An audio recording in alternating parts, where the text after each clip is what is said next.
This is Infection, the survival podcast recorded live on Tuesday, September 26th, 2017, episode 141.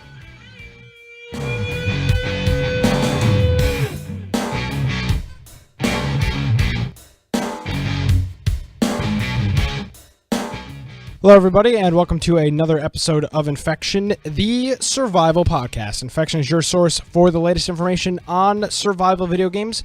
We bring you the latest news, reviews, updates, and more each and every week. My name is Nick Craig. At Nicholas M. Craig is my Twitter. InfectionPodcast.com is our website. Thanks so much for joining me on this Tuesday night. Joining me as he does each and every week, Brian Aldrich. Hey, Brian. Hey, everybody. If you want to find me at Boise Computer on Twitter, and you're more than welcome to check out my blog, which I did post something earlier today. So it's current, right? So biteoftech.com, and of course, BITE of tech.com. Also, make sure you go to our website, infectionpodcast.com. On the right-hand side, we have a link to join our Discord, which has been very popular. And also, you can jump into our Steam group if you like notifications of our live shows every single Tuesday evening. Also, on our Friday night game night, you can get a notification of that. And also, there's links for our different podcast apps and YouTube and all the different places you can watch or listen to us. So I would encourage you to go check those out. If you haven't already, of course, go check out our Discord. First of all, if you're looking to join us for some different games, we'll be talking about, we've been playing Ark this week. And we've been playing, people play PUBG, just a lot of different games that you can do. So yeah, and my blog is very nerdy, so you've got to explain this now. You've talked about you promote your blog each and every week, and you never post to it. So you've posted to it, Brian. Removing old kernels, which I mean, this is our audience. This is our fit. Explain. Yeah. So with kernels, that's pretty what is a kernel, Brian? So pretty much what people know as Linux is the kernel, and so that's pretty much the core of the whole operating system. And then things that people don't realize, like a browser and a graphical user interface or command line commands, those are not what Linux is. Those are just additions to Linux. So Linux is that core piece that makes the hardware talk to its, to the computer, to the operating system, and just everything else with that.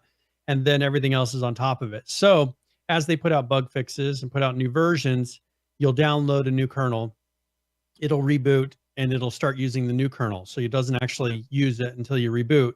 But if people don't go and clean off the old ones, over time, you'll build up a whole bunch of them, and it'll start filling up your hard drive, or you'll just have a really big, long list if you have a big hard drive. So some people were asking on Facebook and in a hosting group I'm in on there about getting rid of old kernels. And so I just wrote a quick tutorial for Linux and for Ubuntu and CentOS, which is pretty much Debian, Red Hat, for getting rid of everything but the last 2 or 3 kernels. So exhilarating. Yeah.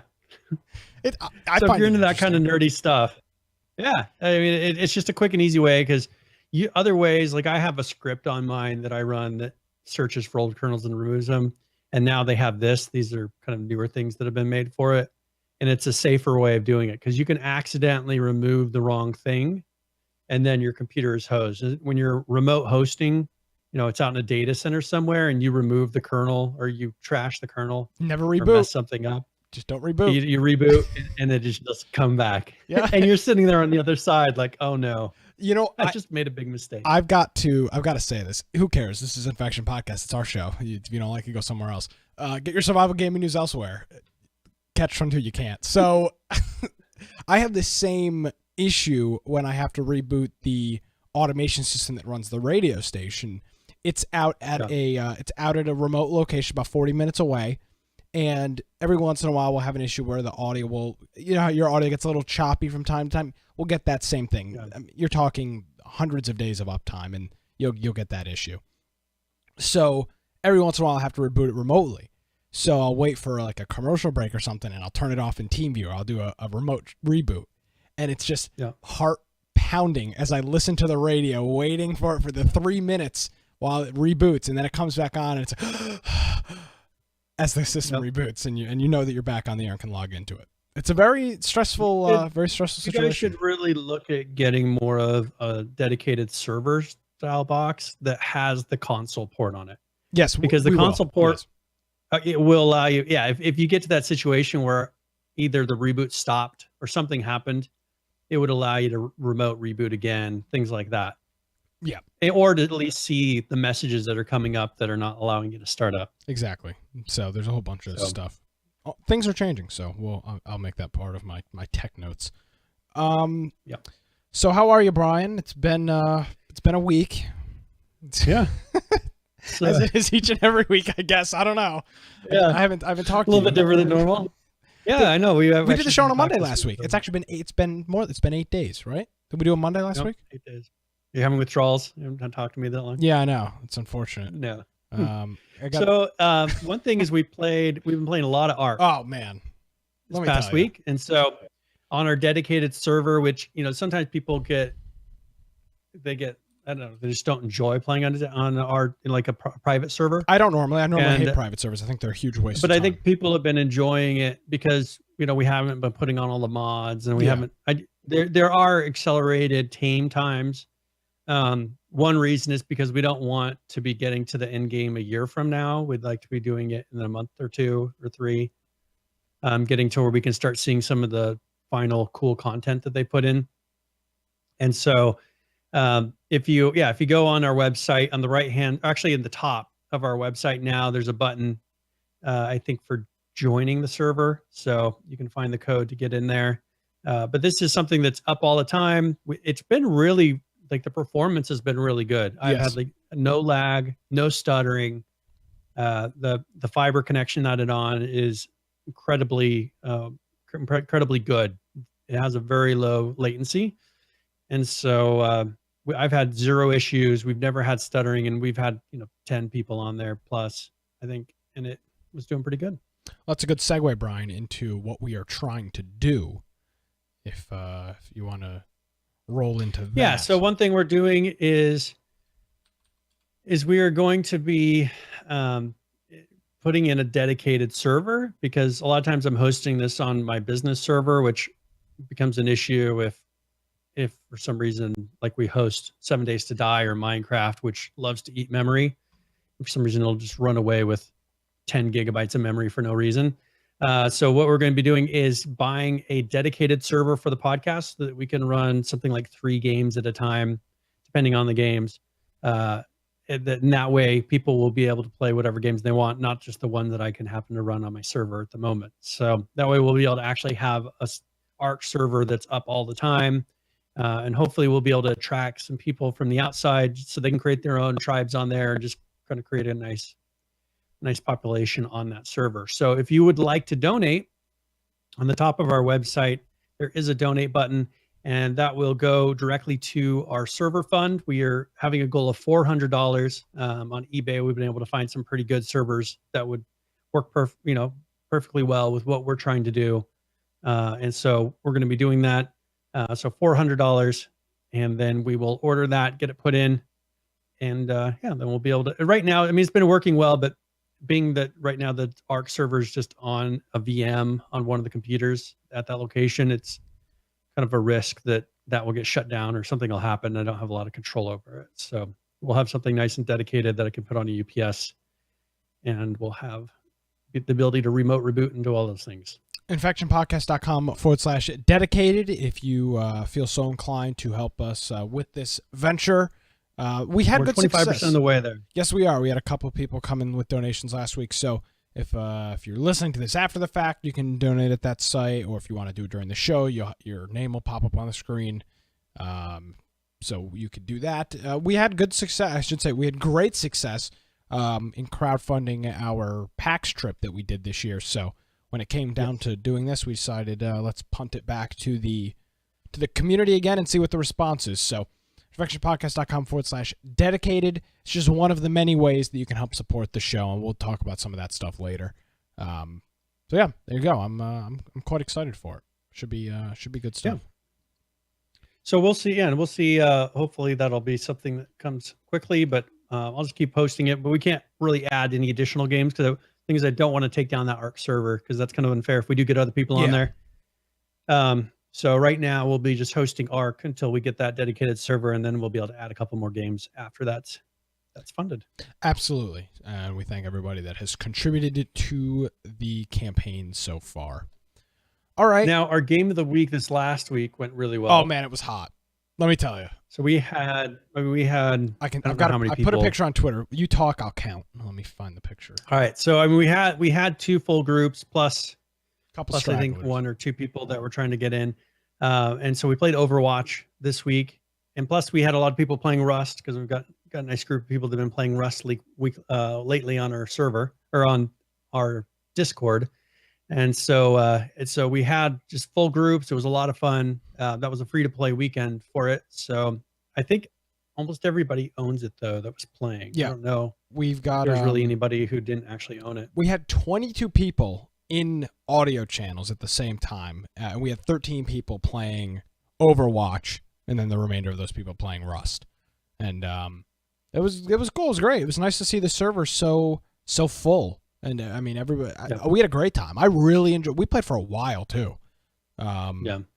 So I really that was good. Thank you, Green Man Cartoons, for the $20 donation towards that.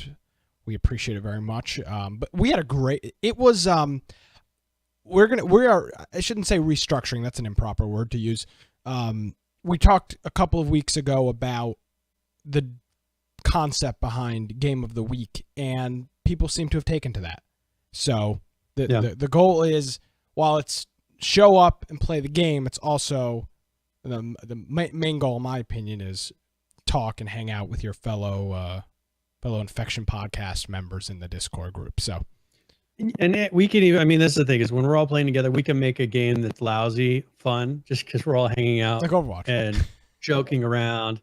I mean, Overwatch is a fun game. It's very raging at times. Very raging. Brian was in a very bad mood playing Overwatch. Yes, I was.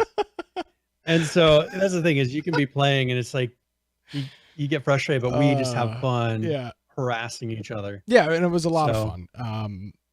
We did a couple private Blizzard. Let me tell you, because we know Blizzard listens to the show. They're big fans. Let me tell you, Blizzard, your private game matchmaking is garbage. Complete and utter garbage. It is so freaking complicated to get a private match. It's different. We have a full group and we're just trying to start a random match. And like you can't change the map. Ugh, what a pain. It's a pain to even find where it is. Yeah, not good. You're clicking all around. I'm like, where do I click? Because we haven't played it in a long time. And it's so non-intuitive. And with how big of a company that Blizzard is, it's just amazing that it's amazing that they struggle. I mean, they could easily do like a Call of Duty style lobby where there's just like when there's not somebody connected, there's the button says invite and you just click and you bring everybody in. You can back everybody out. It's very, very confusing. Maybe we're not doing it right, but it's never worked well. It's always been a complete and utter disaster. But it was a lot of fun. Once you get everybody in there, it works out. So there you go. We had a nice turnout. So this week we're going to be doing PUBG, which we haven't played as a group for a little while. I think a lot of people overplayed it, got burned out, but we'll go back, give it another try, a fresh shot. And then the week after that, should I announce the one after that? I wouldn't yet. So this is because I want to say this. I got a couple messages this week. I got a message from Barbie, who hangs out in our Discord. I got a message from Lance. I got a message from Matt. People recommending games for Game of the Week. And what we want people to do is that if you want us to play a game that maybe, well, I think that if you're recommending a game, you probably have some experience in that game. If you don't, that makes sense. But if you're recommending a game, what we want people to do is if you want to recommend a game for Game of the Week, we would like you to, quote unquote, host that game night where you create the private lobby, round up the troops, get everybody in there, and kind of take it over as your event. Brian and I will still be there. I see Green Man and PH want to host a Lawbreakers night. I think you and I have copies to that. I think we got those at PAX. What we want people to do is host the game night so that Brian and I don't have to do all of the pre-setup on a game that we're not familiar with. So if you have a recommendation for Game of the Week, what I asked Lance, because him and I had a conversation about it, I said, find a date on your calendar that works. that you're available, and we'll put it on our account. And we've got games. If nobody comes up with anything, we've got games through January that we'll be doing on Friday night. To fall back on. That's without any repeats. So that's a different game all the way through the middle of January to the end of January. So if you have one that you want to do, what we'll do is just move that one to the end of the list, the one that was in that spot. We'll put yours. You can host that game, and we'll just always have that as a fallback list. Yes. So that will be, that's kind of what we're hoping to do, is have people kind of commandeer our game night and host it. Musty's done that with Halo 3. Excuse me, not Halo 3. Whatever the free Halo is that you can play on Windows 10. He's hosted that a couple of times. So that's what we want people to do. So if you want to get in touch with Brian or myself, and we'll get everything all set up. But if you want to recommend a game or do something, have a date in mind that you could host that Friday night game night. It's 9 p.m. Eastern, and that's kind of our goal. So we've got 17 games on the list right now of ones that we'd be willing to play, and actually I've got another one I'll add to it as well. So 18 games. So if there's a game that you think we should have on our rotation of Friday night game night, let us know, and then we can add it to the list. Yeah. So and that'll help us because we want to keep it to where it's always something a little bit different, but still we're only trying to keep games on there that we know people will have fun playing or be willing to play. Absolutely.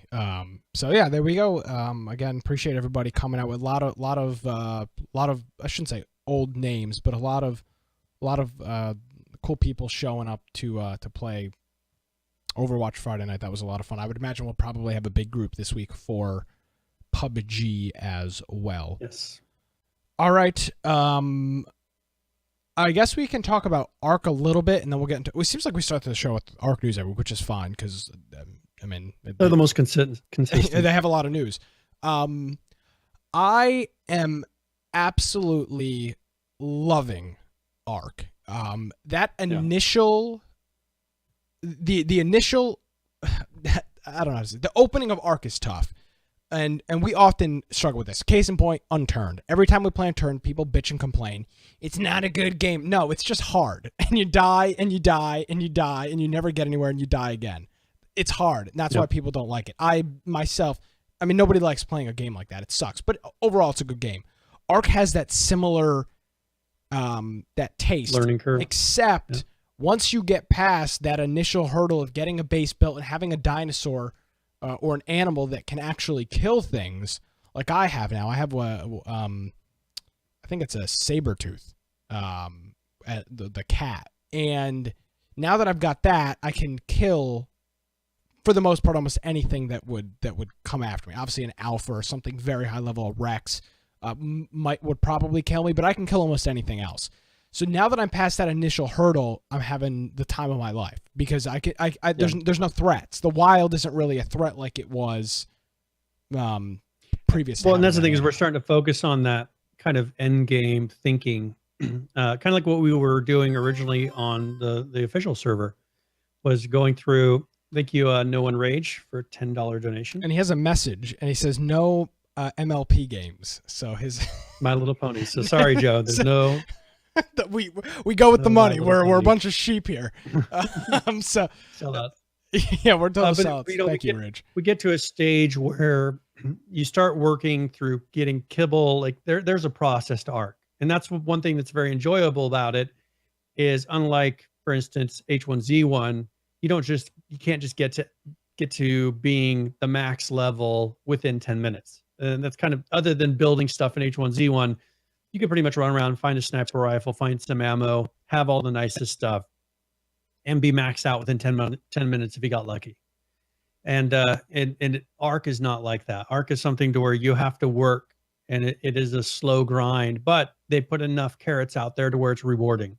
So when you're going through, you'll tame a dinosaur.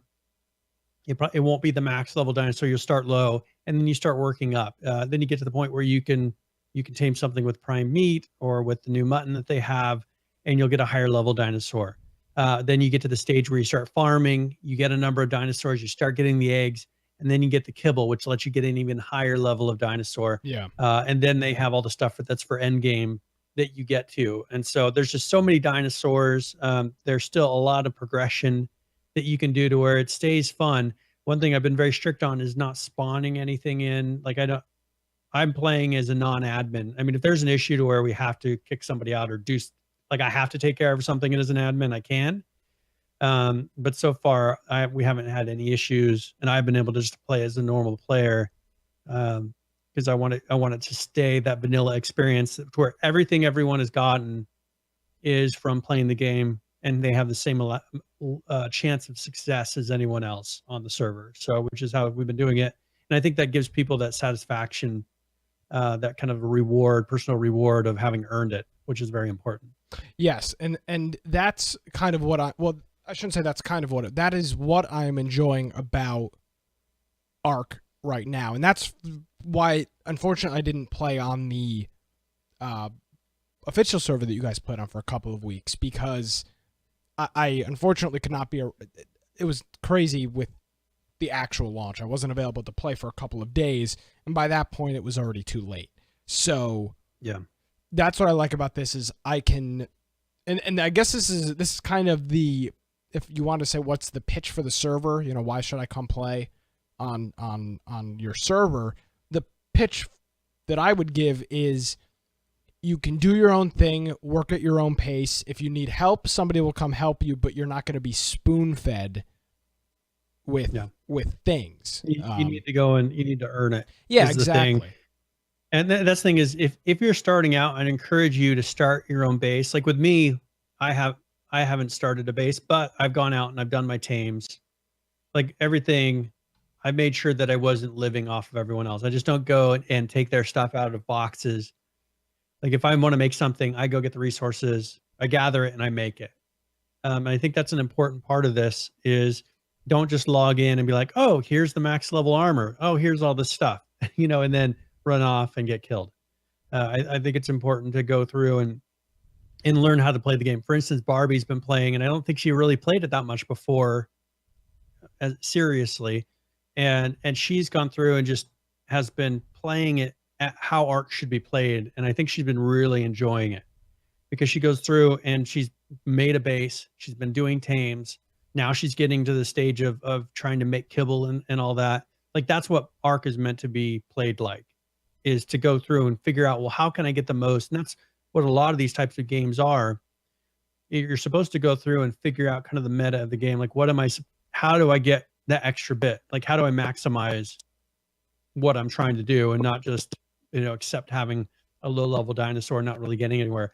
Because our goal is to get to those end level bosses and to do all that stuff naturally, not spawn anything in like a lot of people do. To everybody who's doing the bosses day one, all they did was spawn in all the stuff and see the cutscene at the end. I want us to earn it. And I think that'll be a lot more fun. Oh, absolutely. I mean, there's something. Ark is one of those games that again, everybody's different, and I'm not trying to say anybody's. I'm not trying to tell anybody how to play the game, but it's a rewarding game when you put in the time and the effort to tame things and to build things up and to, you know, to have something cool. And again, it sounds stupid saying it because at the end of the day, Brian, it is a video game, but it's totally rewarding when you shoot 800 trank arrows into this thing's head, finally knock it out, and then sit there for, you know, an hour and a half and tame. And that's a 5x tame. But like we did when we originally played, taming that Carno was the most fun in a video game I probably will ever have. It's the best thing you could have been doing on Thanksgiving. We're talking 6 hours for this tame. It was a very long time. Yep. Ross and myself sat there and watched this thing for 6 hours, and we just sat. But it was fun. It wasn't like, oh man, this is the worst. Ross ordered a pizza. Ross ordered a pizza. Two. Yeah, he like almost burned his house down. It was fantastic. We really enjoyed it. It was a lot of fun. And then when we got it, it was like, hell yeah. This 6 hours. It was rewarding. 6 hours. I mean, that's the thing is when things are handed to you, it's not fun. Yeah, exactly. It loses that interest. Yeah. So Thanksgiving 2015, great year. Bought a Wii U, played it once. Got a Carno. Got a Carno and a Wii U. Carno broke, never used it. Wii U, never used it. There you go. lesson learned. So, or at least we're on a 5X service. You can actually get stuff pretty quickly. And I raised the max dino cap to 180 now. So Okay. you'll see 180s. Actually, last night tamed a 180 Argentavis. Oh, nice. Okay. So, cool. yeah. So you'll see 180s, and the thing took it was crazy to try to knock it out. It took, I think, 30 trank arrows or trank darts. Oh, the darts are next level. Yeah. Yeah. So it was like 20 or 30 trank darts. I don't remember which. And so, yeah, that's the thing is it's still one reason that we've accelerated the taming is because once you get to the like, let's say you try to do a level 180, I mean, just pick a large dino, a giga, whatever, rather than us spending 12 hours doing that. I don't want that to be what this is about. We don't need to spend 12 hours, Well, and but they I'm won't. willing to spend 3 hours. Well, exactly. And that's the thing is, and plus, since everybody's playing alone for the most part, when you tame something, maybe somebody may stop by and drop off some prime meat or something. But for the most part, it's you or maybe and another person sitting there and taming it. It's not like what we used to fly the whole squad out there and build a base. Because you had to protect it, because you'd have random people come and attack you. Yeah, we built bases around our tames and fridges, and I mean, it was crazy. The amount of work they wanted to do. Yeah, but since that's not going to happen here, nevertheless, 5X Tame, infectionpodcast.com. You can click on the ARC server link, join it, and it's open to the public. Anybody that wants to play can play, and you can you join the server, hang out, and you'll be good to go. Yeah. All right, so let's go and jump into some of the latest news. Yes, they've added a few things. So 270, it's the next major version. Yes, this is on a released game. This was September 21st that they did this, and they added the new tech sword. So the charge attack and damages metal and significantly pierces armor when powered by element, which is the stuff that you get from doing those dungeons pretty much. The new tech shield, so reflects incoming projectiles / bullets when powered by element. And then the new structure, which is a tech light. So it attaches to any surface and can be either independently powered by element shards in its inventory or traditionally powered by generators. So it's a new type of light that they put on. They did a memory fix for True Sky, which is what they use for the sky and clouds and things like that, weather. And then they fixed an issue where clients would sometimes become disconnected after demolishing or destroying structures. So that has been fixed. And then 270.1, and this was on the 22nd. They fixed the tech armor clipping into view when using the tech sword. On the client, if you right click, should no longer activate the charge attack of the tech sword and gloves when canceling structure placement. So it would be you were trying to, rather than place an object, you'd hit right click to cancel it, and then it would charge you forward, possibly destroying things that you're trying to build. On the client, in the inventory menu, Shift plus hotkey binding while hovering over an item will equip it into that hotkey slot. Control plus a hotkey slot binding will remove the item from the corresponding hotkey slot, putting it back into your regular inventory. And then this is 271. And this was on the 26th, so this was released today. And this is in game.ini. They added a setting that allows, because there was a tame limit. So use tame limit for structures only config. They're playing with a setting that allows you how many dinos you can have, how many structures that you can place. They're trying to do that in a little bit different way. So also the raw socket server option now has correct performance. So server stalls have been eliminated, as good as or better than Steam sockets. So they've come up with a way to where you don't get those server stalls anymore, which pretty much what we've noticed, none. And then fix some boss exploits. So that is 271.0, came out today, and that makes us current. Very cool. The game, obviously, now that it's released, they're doing some DLC stuff and whatever, and that doesn't really bother me. But I guess I'd recommend that if you're looking for something drastic, let's say you played the game 8 months ago. If you're looking for something drastic, I would have to say you're probably going to be disappointed. Maybe you would agree with me, Brian. Maybe you wouldn't.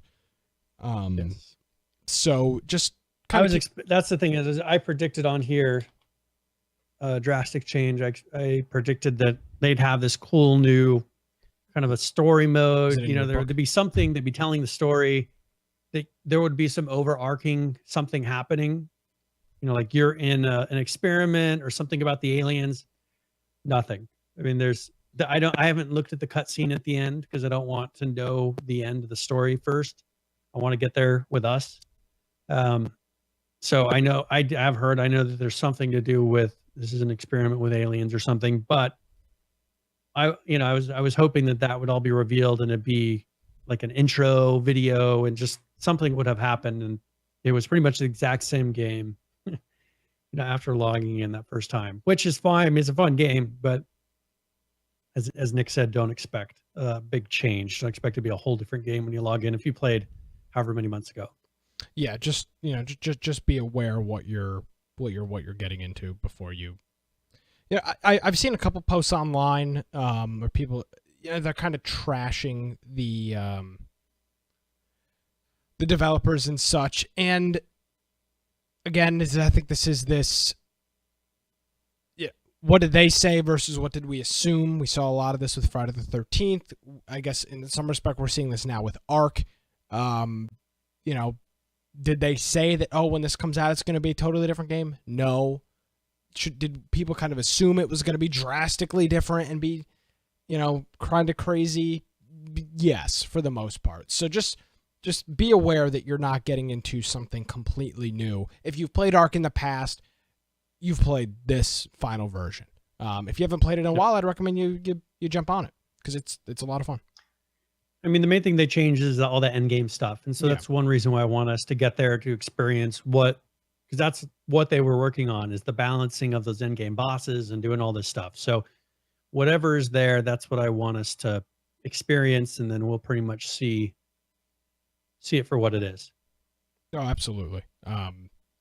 So yeah, again, our Ark server is on our website, infectionpodcast.com. If you want to jump on it for a little while, if you want to bring a group of friends, we would very much encourage that. If you want to bring a group of people on, we would absolutely, just hop in the server. I'll just use the typical game server rules. Don't be a dick. Just, come on, play, have fun, be respectful, and you should be good to go. I think that's a good explanation. Very good. Do we want to do F-13 first? Sure. Let's talk about Friday the 13th. So they have a video. Yeah, so they have a video here showing the Virtual Cabin 2.0. And so we can just pretty much play. I don't know if we want to talk over it a little bit. It mainly has music. Okay, then let's talk over it then. So this is now, first of all, Virtual Cabin. This was on the roadmap, was it not? Yes. Do you have a picture of that? Is that still in our show notes? So it'll be in last week's show notes. It is. Okay, let's take a look. Yep. Let's do some analysis here. Their website is very slow. And like their forum's been crashing because there was something. Yeah, that's what I'm trying. Actually, this is their forum. So I think it's down. Yeah, it's down at the moment. So, but it's going to be something that happens, I think, before Halloween. Okay. If anybody in the chat has the permalink to their roadmap, if you could post it, that would be great. But this is the video of this Virtual Cabin, which was I guess Virtual Cabin 1.0 was a Kickstarter feature, or a perk, I guess you could say. Which is something they promised for Kickstarter people that donated. And so I guess they had to call it 2.0 so people won't get mad saying I paid Kickstarter, so I had to have access to that. No, I think this is the next level of it, I believe. Yep. And it goes through and it just has a lot of different things. So it's pretty much all of their props that they're using in the game in one cabin. So it's got all the weapons, it's got the Jason masks, and you can go up to them and you can inspect them.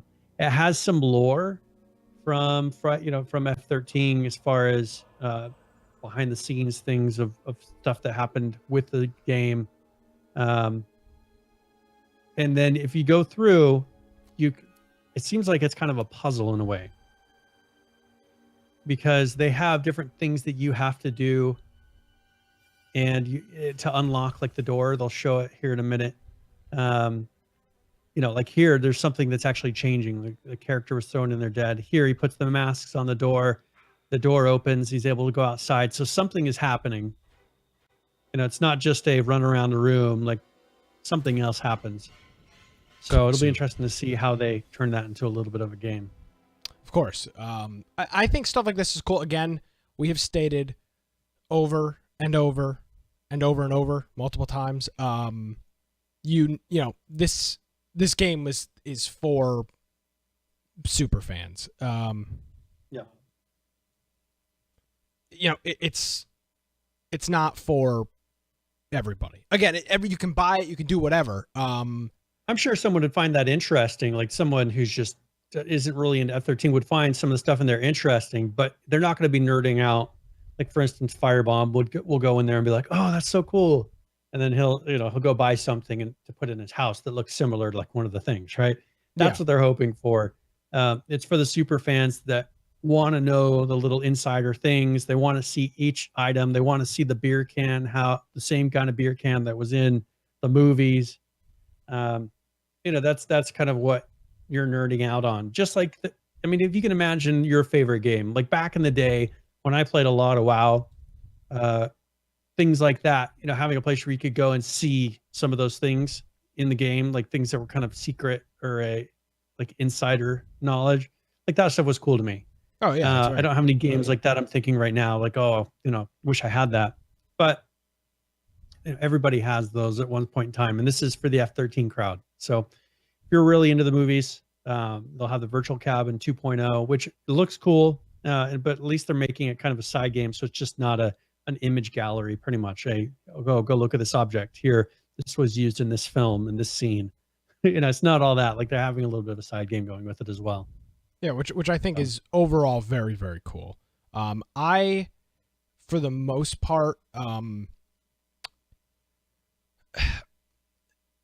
it's a good game, right? Like there are good features of the game. It's a good game in moderation. I'm still struggling with what the longevity is for them. I don't know. I don't know what the longevity is, Brian. I don't know what they're going to do 6 months from now. They need to change. They talked about a new game mode. They've got to do something drastically different and start exploring new game modes as far as how can we change this game, keeping true to the original story. They're talking, they're going to be doing that single player mode. I think if they want this game to be playable to where some people will actually be doing something with it 5 years from now, and it's just not a dead game that people used to play, they're going to have to figure out how to really tackle that, because I don't know how they're going to do it otherwise. Oh, absolutely. It's just there's not a longevity where you play the same game. At least with PUBG, people can play it and it gets repetitive. It could be, but you just change your play style. Like there's something else you can do. There's not a lot you can do with F-13 to change how the game ends up being. The goal is to go and get something to either call the police or get to the exit point. Like that's the only options. That's all you can do. Yeah. Or you can die. So and there's a very remote chance that you can maybe kill Jason, which doesn't happen in public matches. No, so absolutely they just need to come up with a way to make it to where it's actually a game that has some other things to do. So I hope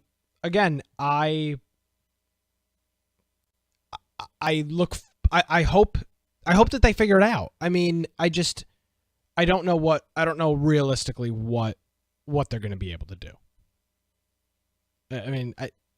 That's kind of where I'm at with F-13.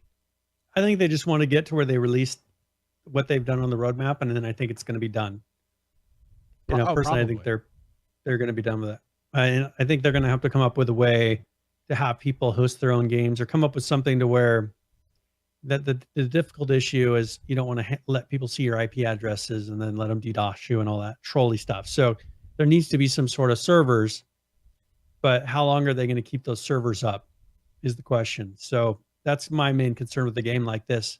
Short of you always playing single player, they need to come up with a way that people can host servers without it giving out your personal IP address, which I don't know how they're going to do. It's just the way the internet works. It's kind of important to the internet working. Again, I was hoping their form would. That's kind of why I was stalling. It's been down all day. Oh, okay. Then never mind. I won't bother with it. But nevertheless, I would like to bring you an update on the roadmap. Hopefully, we can do that next week. Because they have hit a couple of things on their roadmap, I believe. So hopefully, we can bring that to you in the coming weeks. All right.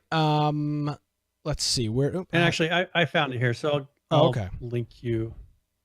I will link you. I found an imager for it, so I'll throw it in the notes right after that. Yeah, that'd be great. And let's take a quick look at it. All right. There you go. Okay, good. Sorry, it's at the bottom. Let me go. I got it. All right, so where are? Okay, so we're on okay. it's not so even. It's Halloween right now. after Halloween. Gotcha. So this isn't released yet, but this is what they're teasing. So Brian, what did you write down what we said? Yes. Okay, what did we say? All right, so because I don't remember exactly what we said. They have to do. All right, you said yes. Oh God, what did I say? First of all, we put in here that F13 said they're never going to charge for maps, which was just one of our predictions. And then September 19th, we said that we can no longer bash F13 if they meet the Halloween goal up to new kills, which is the one right before. So pretty much they have to complete new kills. Firebomb promises to say devs are bad if they fail. I love how we added that as part of the stipulation. So that's pretty much so Virtual Cabin 2.0 will be the first thing after Halloween. And they have a list of 5 things that they're going to be doing before Christmas. So a new map, single player demo, new counselors, offline bots, and Virtual Cabin 2.0 will all be between Halloween and Christmas. Gotcha. And we'll be doing F13 on Friday the 13th. So that is, which will be very cool. We won't change that. No. So Friday the 13th. No, we are absolutely that is set in stone. In October. We are absolutely doing Friday the 13th here in just a couple of weeks. It's kind of a that is one that Firebomb can quit asking for us to do it every week. We're going to be doing it on Friday the 13th in October. Absolutely. So that's Friday the 13th. They're working on stuff.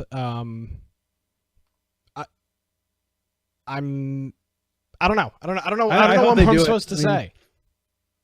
I hope they do it. So, I mean, that's the thing is, I think they've fumbled it up till now, and hopefully they've figured that stuff out, learned their lessons, and this roadmap is something they're actually able to accomplish. So we'll see. Oh, absolutely. I'm very excited. Again, I think similarly to how I feel about H1Z1, I think that a game like Friday the 13th can be really kick-ass. I think it can be awesome. I think people can enjoy it, but they've just got to get a grip on how to keep it alive, because it's a, you know what, Yep. Brian, there's going to be a whole bunch of people playing it on Friday the 13th, and that's fine and that's dandy, but that's not longevity. That's not realistic long term. So they've got to figure. Well, they've got to figure out, how do we bring in recurring income? I mean, they're working on the skins thing, and that's fine with me. Is that going to be enough to maintain the servers and keep them up long term?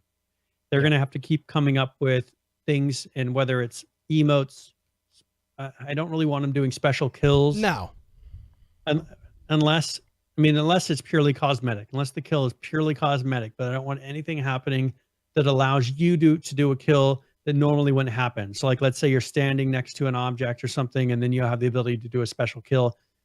I don't want any, I want it purely all to be cosmetic if it's something you pay for. And I think that's going to be really important. So they can sell whatever they want cosmetic wise to keep the servers up.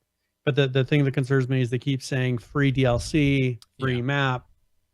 Just how about they just say, we'll release content for free, but skins will be a charge. Like, they just keep pushing off, this is free, which just drives me crazy and makes me nervous. Yes, it does, because you are when you say if every week we said welcome to Infection, we've got a free episode This is this a free week, episode. you would assume that there's a paid episode associated with it because we've never we're mentioned just waiting. it. Yeah. We're just waiting to draw. If every week, We've been keeping a tally for every episode, actually you owe us, and we'll have a bill at the end. Yeah, we're gonna get the collection agencies to come and collect on you. You have watched. Why do you think we're tracking hours? You know, the uptime. We're tracking everybody's hours so that we can send them a bill later. That's what our CAN system is in the chat. It's a tracker of how many hours you've watched the stream. But in all seriousness, it's just if you reference that. For example, on the radio station, we don't reference that it's free to listen to because there's never a pay to listen to way. Like there's never going to be a pay to listen to. Like, and so there's no point of saying it's free. It's just accepted. And I guess they have the issue because in video games, most of the time, DLC, content, add-ons, all of that stuff is paid. So I can understand why they maybe feel the need to push out the point that, hey, this is going to be free. This is going to be free. But it rubs me the wrong way. And maybe this is just a personal problem. Maybe I've got some PTSD. Okay, so but if you think games. about it, they're actually doing a good thing in that they're making it very upfront. Like sometimes, like if you look at what they did with Ark when they released Scorched Earth, and people freaked out. Yeah. Because all of a sudden you want us to pay for something that is above and beyond, we're going to downvote you on Steam. And this is something where people just were getting so much for free for so long, and it just became what they expected. And then all of a sudden they're like, oh, here's a DLC that you can pay $20 for. Yeah. And then people freak out. Well, okay, here's the issue is, at least with these guys, they're saying, all right, this one's free, this one's free, this one's free.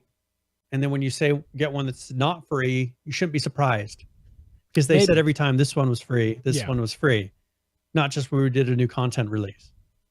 Exactly. So, I guess so. I guess a lot of it's perspective, how you look at it. Yes.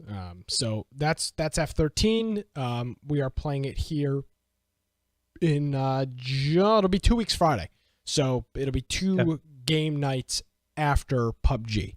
Is when we'll be playing it on, of course, the always spooky Friday the 13th. It was a match made in heaven. Yes. I hope they got firebombs there.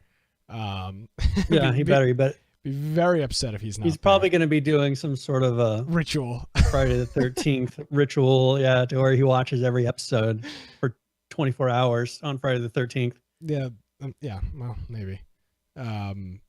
So. And again, I guess I want to close up because he brings up a point with this. I don't mind paying for content. I've never mind paying for content. I pay for content with Call of Duty every year. I've paid for DLC on plenty of games. I don't mind paying for additional content. But if it's good, but if it's not skins, and I'm not talking about skins, I'm talking about additional content. I'm talking about real stuff. When you buy a Call of Duty expansion, yeah, you get the skins and stuff, but you're paying for maps. You're getting like 4 or 5 new maps. That's what you're paying for. I wouldn't. Like he's saying, Firebomb saying Jason X, I'd pay for that, or I'd even pay for a New York map. If I was more into the game, I'd absolutely pay for a map. I would absolutely hands down pay for a map. I understand the map, but my concern, let's say for Jason X, is that means he comes with special abilities and special kills. They kind of shot themselves in the foot, making it so that certain Jasons have certain abilities and things that are perks for them, because then it becomes more of a pay to win model. When you give a Jason that says, oh, if you pay extra for this one, he has the ability to do this better. If Jason's skins were purely cosmetic, which they could do still, I mean, I think for them, they're worried about leaving that purity of it. But they could make it so that Jason's skills are more of like those coins or those things that you get on the counselors, and the skin doesn't matter, which is, I think, would be better in the long run if they're looking to sell skins and make money off of those things. Because right now, I think people would be mad if they went and said, all right, here's a Jason X skin that you can buy just because there's abilities. It is not purely cosmetic. They leave it at that point when he has special abilities, special kills, where like one Jason is better than another in certain places. And so that's when you have a model like that, that's the thing that you have to avoid. And I don't know, without them redoing how the system works for Jasons and just saying, all right, this Jason looks like this, but you're choosing, all right, I want a Jason that has the ability to swim or whatever better. I want one that has this sensibility different, or whatever it is that those Jasons bring you. They need to make those separated so that Jason X can have those other abilities, or those other characters can have Jason X's abilities. Yeah, that makes it makes that's sense. The best way I can think of it. Yeah, the battlefield is theirs. It is completely theirs to do whatever they want with. If they fail, long term, I'm talking. If they fail, some could argue, and I even may argue that they've already failed because nobody's playing the game. Now again, that's a subjective thing, but I mean, the game is theirs. Really, in a game like this, if you play with friends, you only need a certain number of people. I mean, if you guys enjoy playing it together, and that's all that matters. It's different than playing something like PUBG, to where you want all these random people you're killing. It's not really great to just play against all your friends. It's fun to play with your friends, but a game like this, if you had 8 people that are really into it and you just wanted to play all the time, you could. Yeah, well, absolutely. And there's a lot of games. I mean, you could make the claim about 7 Days to Die that game strives based on the little groups. I mean, our friend Heisenberg plays with a small group of guys. It's maybe 6 or 7 people, but it's subjectively a small group of people.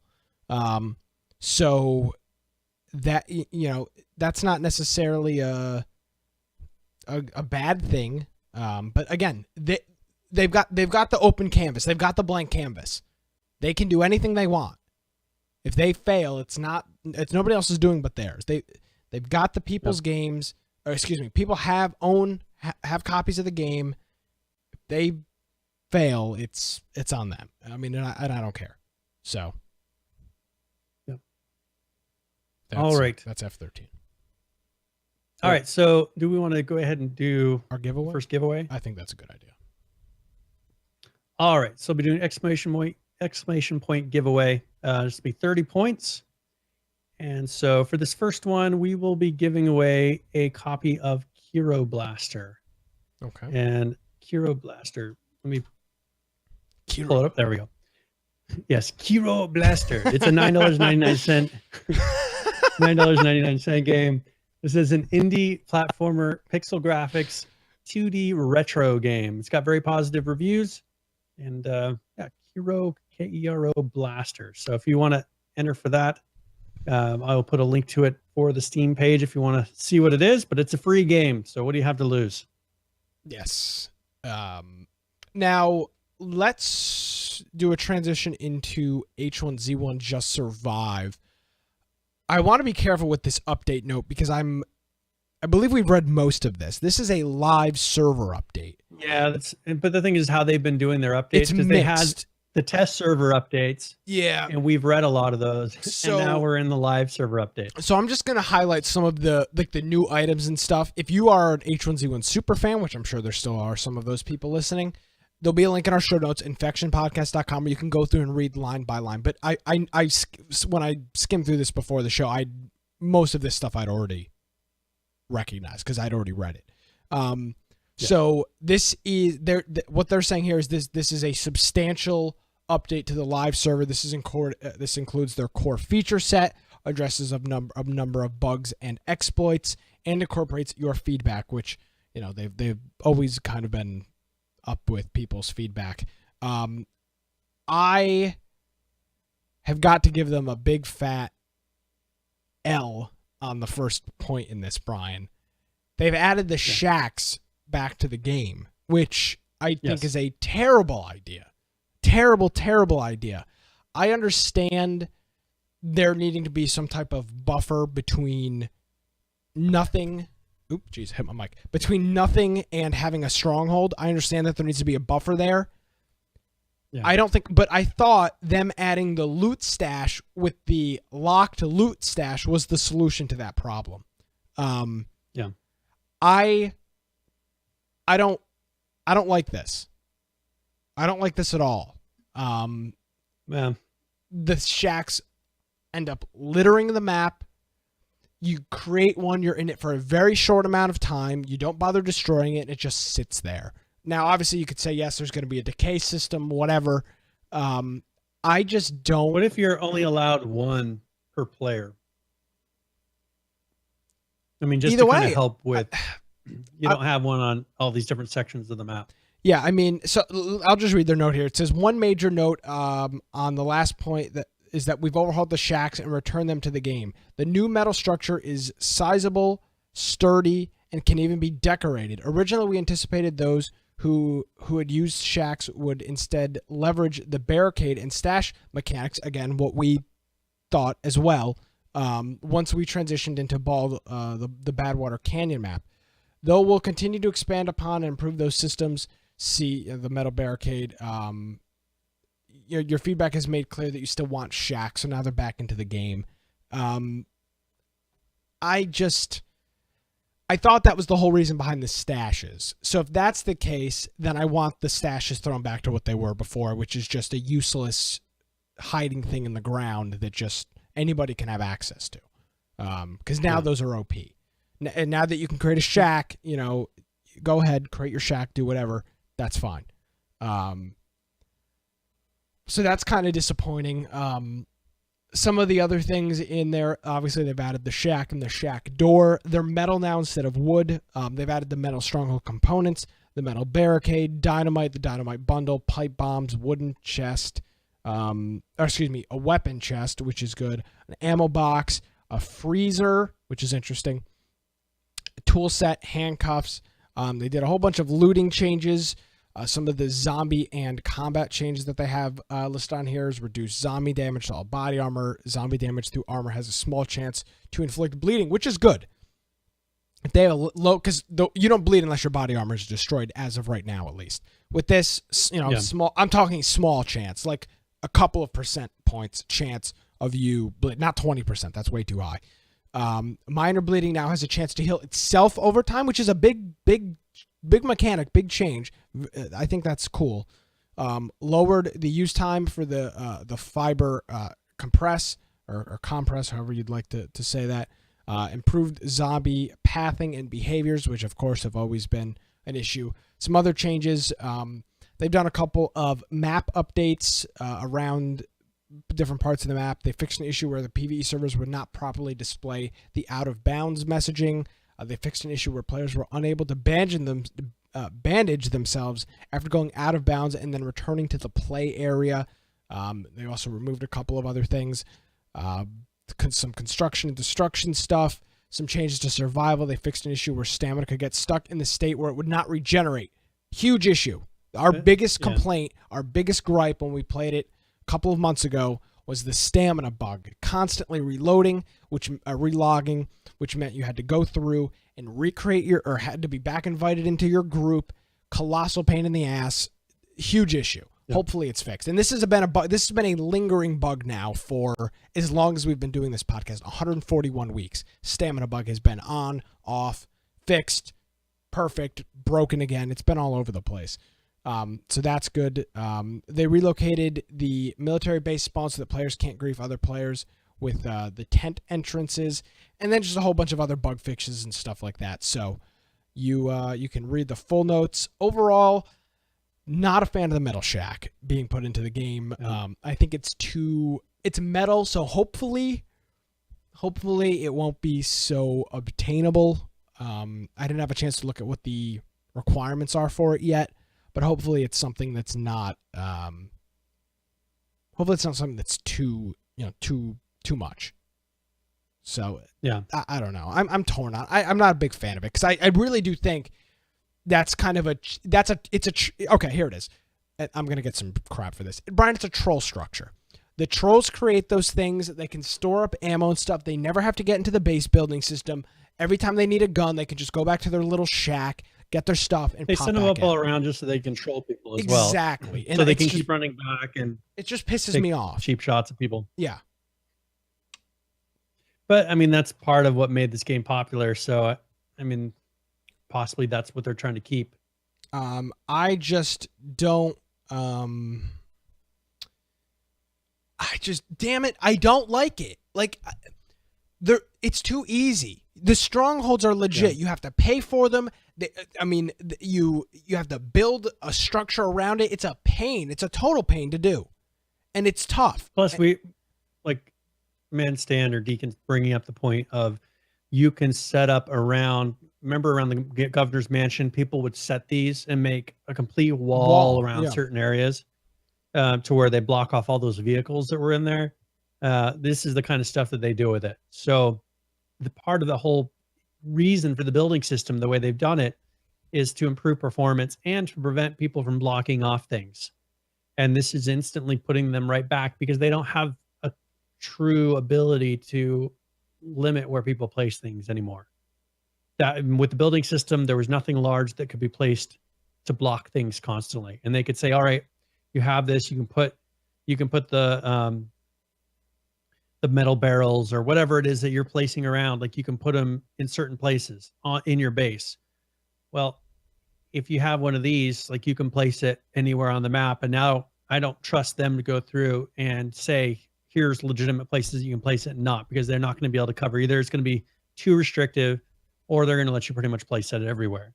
Yeah. I mean, and it won't work if they say, oh, you can only place. I mean, do you remember that when they said you could only place stuff on grass, and people were still for months creating base on top of asphalt? Yeah, cities. I mean, it was just months.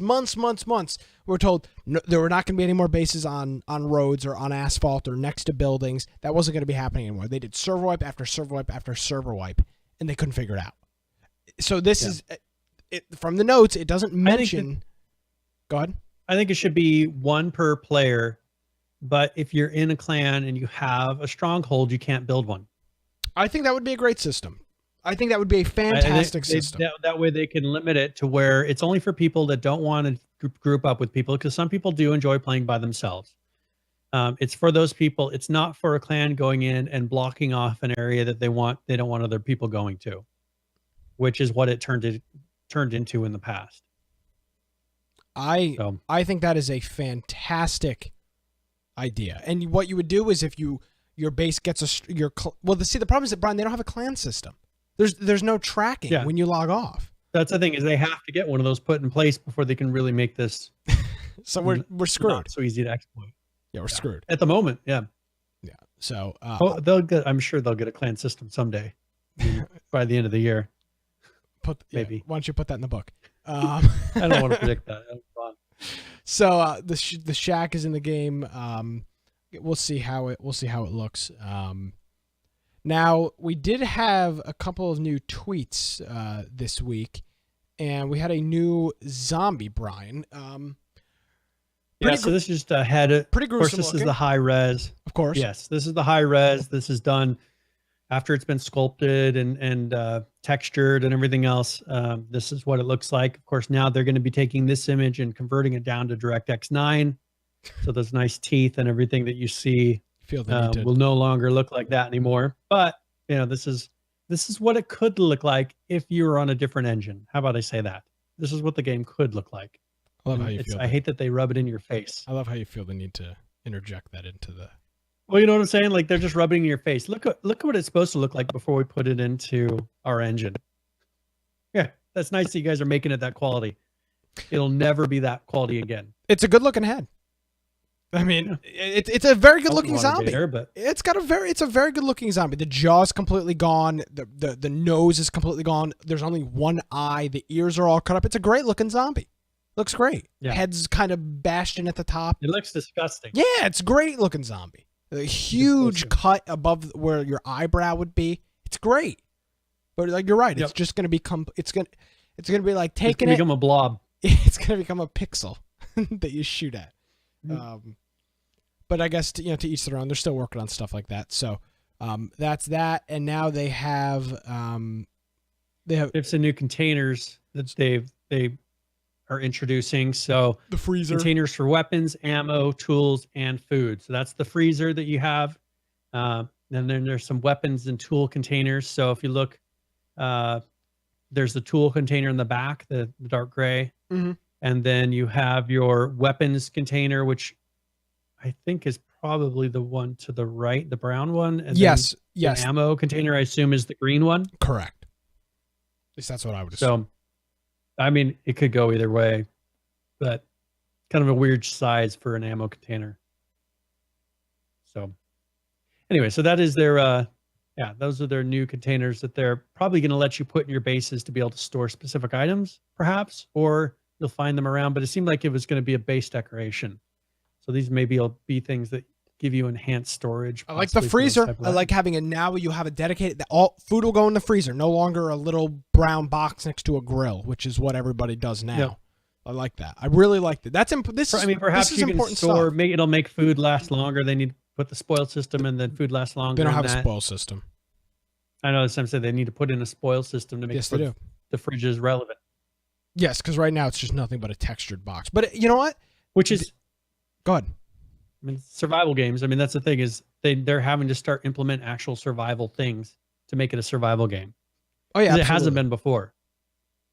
No, I mean they put in the stamina system, and for them that was a big deal. Oh, you get tired when you run. Okay, but that's not survival. You know, so I think they're finally having to go through and say, all right, do we have to? It's called Just Survive, and it's a survival game. So hopefully they'll get to that now. Yeah. So that's Just Survive. Some new stuff in there. Again, I think they've got their backs kind of up against a wall. I mean, we'll talk about the success of PUBG later on. But you know, they've got, and I guess obviously Just Survive is not competing with PUBG, but in the sense of now there's a sense of urgency now. Because they have been completely, swooped out of the market in terms of King of the Kill. I mean, PUBG is just killing it. So there's clearly a sense of urgency. Because, I mean, how freaking hard is it for them to make a box that looks like a fridge? It doesn't function any differently. There's no mechanic. It's literally wrapped in a JPEG that makes it look like a fridge. The thing is, they could get interns that are in art, that are in graphic design school. Some girls. To make one of those in 2 days. You know what I'm saying? Like, I don't know why they make such a big deal of it. You didn't pick up my joke. Oh, sorry, I didn't. Some girls, the gamers in. Oh yeah, in real life. What was that group called? Gamers in Real Life. Girl. Was that the name of their internship program? Yeah, the internship program that supposedly I can apply for is GIRL. Gamers in Real Life. Of course, all the previous winners of the internship have all been female. I mean, ignore that fact. But I can apply for it. Fake news. I mean, they're not restricting it. Wouldn't want to keep anyone. Oh God. No, it's low hanging fruit. I asked them to contact me when that opened up, and they said they would, and they have not contacted me. I'm incredibly. They haven't opened it though. I've been waiting. It's been over a year. Yeah, but maybe they're not doing the internship program anymore. Maybe not. I haven't seen them publish it. I'm applying. I'm a student. I can apply for this. Yeah, there you go. I'm just not moving down there. yeah. Do infection podcast from the Daybreak from the studio from Daybreak Studios. Yeah, that wouldn't just be the cherry on top. If that would be the thing is, if I won the internship, I'd have to go down there and live down there, which is just not. You would a great idea. Be in that internship less than 3 days before you either quit or they had security forcefully remove you from the building. I'll be like, walking there. Why are you guys doing this? Why are you doing? Let's change the engine. I do. That's not what an internship is about. I do. Well, that's a fact. I do want to. This is totally unrelated, and I'm gonna bring us down in the mud, Brian, because we got to stick up for our people. Man Pawns, I guess, was not invited to one of the H1Z1 events, and so he posted this 7-minute video on Twitter from the Invitational last year of him tearing it up. You're talking, he's shooting flaming arrows and throwing mollies, and he's just shooting people, AR, shotguns, crazy. He's a good player. It's no surprise. He's a very good player. And I guess he wasn't invited to the Invitational, so he put a thing out on Twitter. Am I being forgotten this year? So if you want to go check out our boy Man Pawns, and if he needs any help, we'll stand by him. 'Cause, I mean, he's a good freaking player, Brian. He posted this highlight video. I was watching and I was like, damn, he is good. I mean, Even the commentator made the comment, I'd never seen a flaming arrow before. I mean, that's what the commentators are talking about. He's like, he uses the flame. He uses all the mechanics of the game. He thinks through the game. And that's one thing when we interviewed him, we talked to him, is he actually sits there and thinks about, how can I take advantage and play this game in the most efficient way possible and take advantage of how the other person is going to think when they're playing. Like, he thinks it through. He thinks through the plays, like, what special things can I do? And that makes him a unique player. And so I don't know. I don't know what's going on with Daybreak. And I think they're in a really weird situation to where they've put up a personal like hit list of people they're mad at because they're like, oh, they talked about our game on their stream, and they're making a list of people that they don't like. Do you think we're on that list? We're on that list. They've got a list. We were the initial list. We are the reason they have a list. And so they have this list of people. They're like, well, they're not invited anymore. They talked about, rather than try to win those people back and make a game that's worth talking good about, they'd rather say, oh, we're going to blacklist these people. We're not going to invite them back anymore. We're not going to do anything. And then other people, like, they'll randomly pick someone and say, oh, look at this guy. He's coming back and playing our game. He's the greatest thing ever. And it's like, well, why? I mean, the guy quit playing your game for 6 months. Then you got other people that have been trying to play your game, but it's just been so impossible because of the quality level of your game has gone down. I mean, I don't know. It's frustrating. But let me say something, because you mentioned trying to win these people back. This is King of the Kill we're talking about. Brian, how many times have you heard me say I want H1Z1 to succeed, just survive? Yeah, I mean, plenty of times. I'm no hater. Every 3 or 4 weeks. I mean, while I do hate on the game in its current state, I'm not some from day one H1Z1 basher that has never liked it, that never will like it.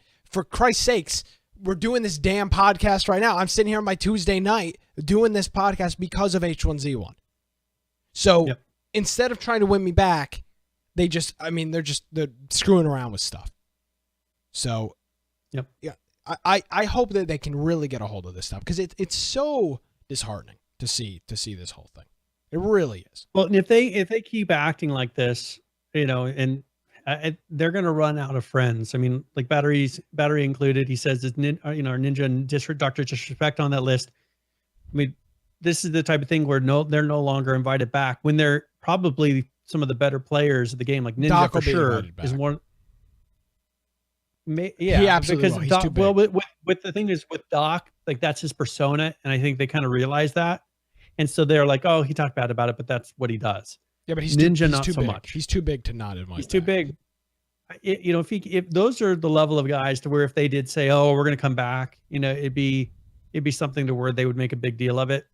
But anything below them, and that's where Man Pawns is going to have an issue. He's not to the Dr. Disrespect level, and he's not to the Ninja level. As far as, I'm not saying gameplay wise, but I'm saying viewership wise. And that is what Daybreak looks at. Daybreak is not about whether or not you're a good person. Daybreak is not about whether or not you put out good content. They look at, is that person popular? Do they have a lot of viewers? Are they going to make us, are they going to make us some money? Okay, we'll act like we like them. That's what Daybreak does. And so, I don't know. I mean, I don't know what they're going to be able to do. They should make these tournaments about bringing in people that are good at the game, not about, oh, is this person going to bring the most viewers to our tournament? Make it a tournament based on skill. Like if I was going to a hockey tournament, you don't want the people that are just, really cool and popular hockey players coming to it. If you want a really good tournament, you bring the teams that are the most competitive. That makes it the most challenge, and it's the most exciting for the viewers. Like the Rangers. Because, yeah. I mean, do you watch NHL? No. Oh, man. No, I don't. That's unfortunate. I mean, I'll watch a game, but oh man, I don't like watching sports. I enjoy playing, I'd rather play it. And if it's something that I'd be willing to sit down for 2 hours and watch, I'd rather just go and try and do it myself. It's quite a bold stance to take. I can respect that.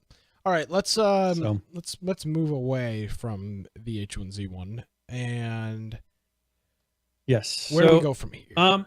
All right, so let's go and do Elite Dangerous, because this is actually a really big update. And this is something that ever since PAX, being that PAX.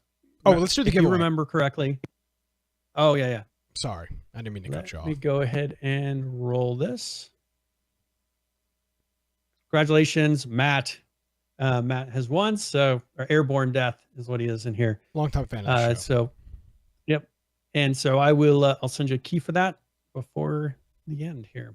So, all right, very good. So no, you're fine. So this is actually a really big day for Elite Dangerous. And if you remember back at PAX, I asked the person directly, and this was actually off the air. I asked them, or I said, well, I'm going to ask you about these aliens. I keep hearing hints of aliens. And he said, well, I'm not going to answer that. And so I didn't bother asking him, because he said, there's no way am I going to talk about the aliens, because it was a very secretive thing. Especially not with us. Yeah, not with us. It's a very secretive thing at that time. Well, these guys are very close-lipped. Yeah, of course. I knew with Elite Dangerous that they weren't going to slip. And they weren't. The only reason that aliens were being hinted at is because they were starting to put content in the game that people were figuring out and finding. And so I heard about it, but they had never officially announced anything. And so this, however many weeks ago, they announced that there's going to be this 2.4 update that is specifically related to aliens. So let's go and play the video first, and then we'll go into some of the actual announcement. But this is the release video for 2.4 Elite Dangerous, which comes with, if you have the DLC or the Season Pass Horizons comes with this update. So anything in the 2 series is included in the Season Pass. Later, I've been researching into this. 3 point whatever will be a new Season Pass, but that's a ways down the road. Gotcha.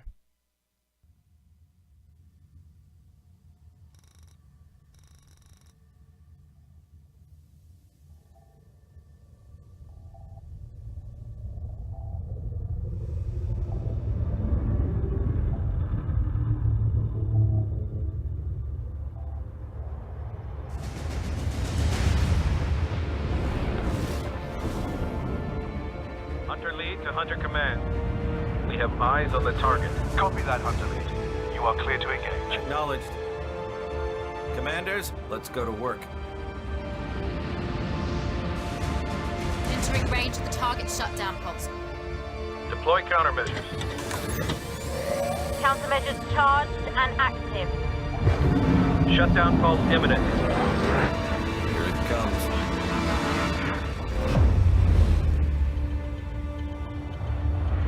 Countermeasures effective. Moving to phase 2. Activate prototype missiles. Let's see what these new weapons can do.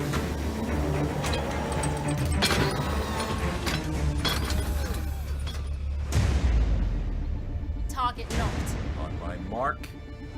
Fire! Missiles away.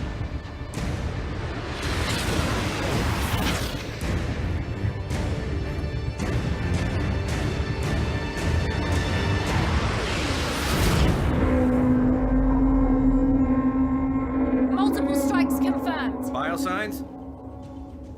Biosigns down to 50%. So they can be hurt. Ready another strike. Wait, 70%. What? Say again. I need a clear reading. 80%. What the hell? It's healing. 90%. Commander, some kind of energy buildup from the target.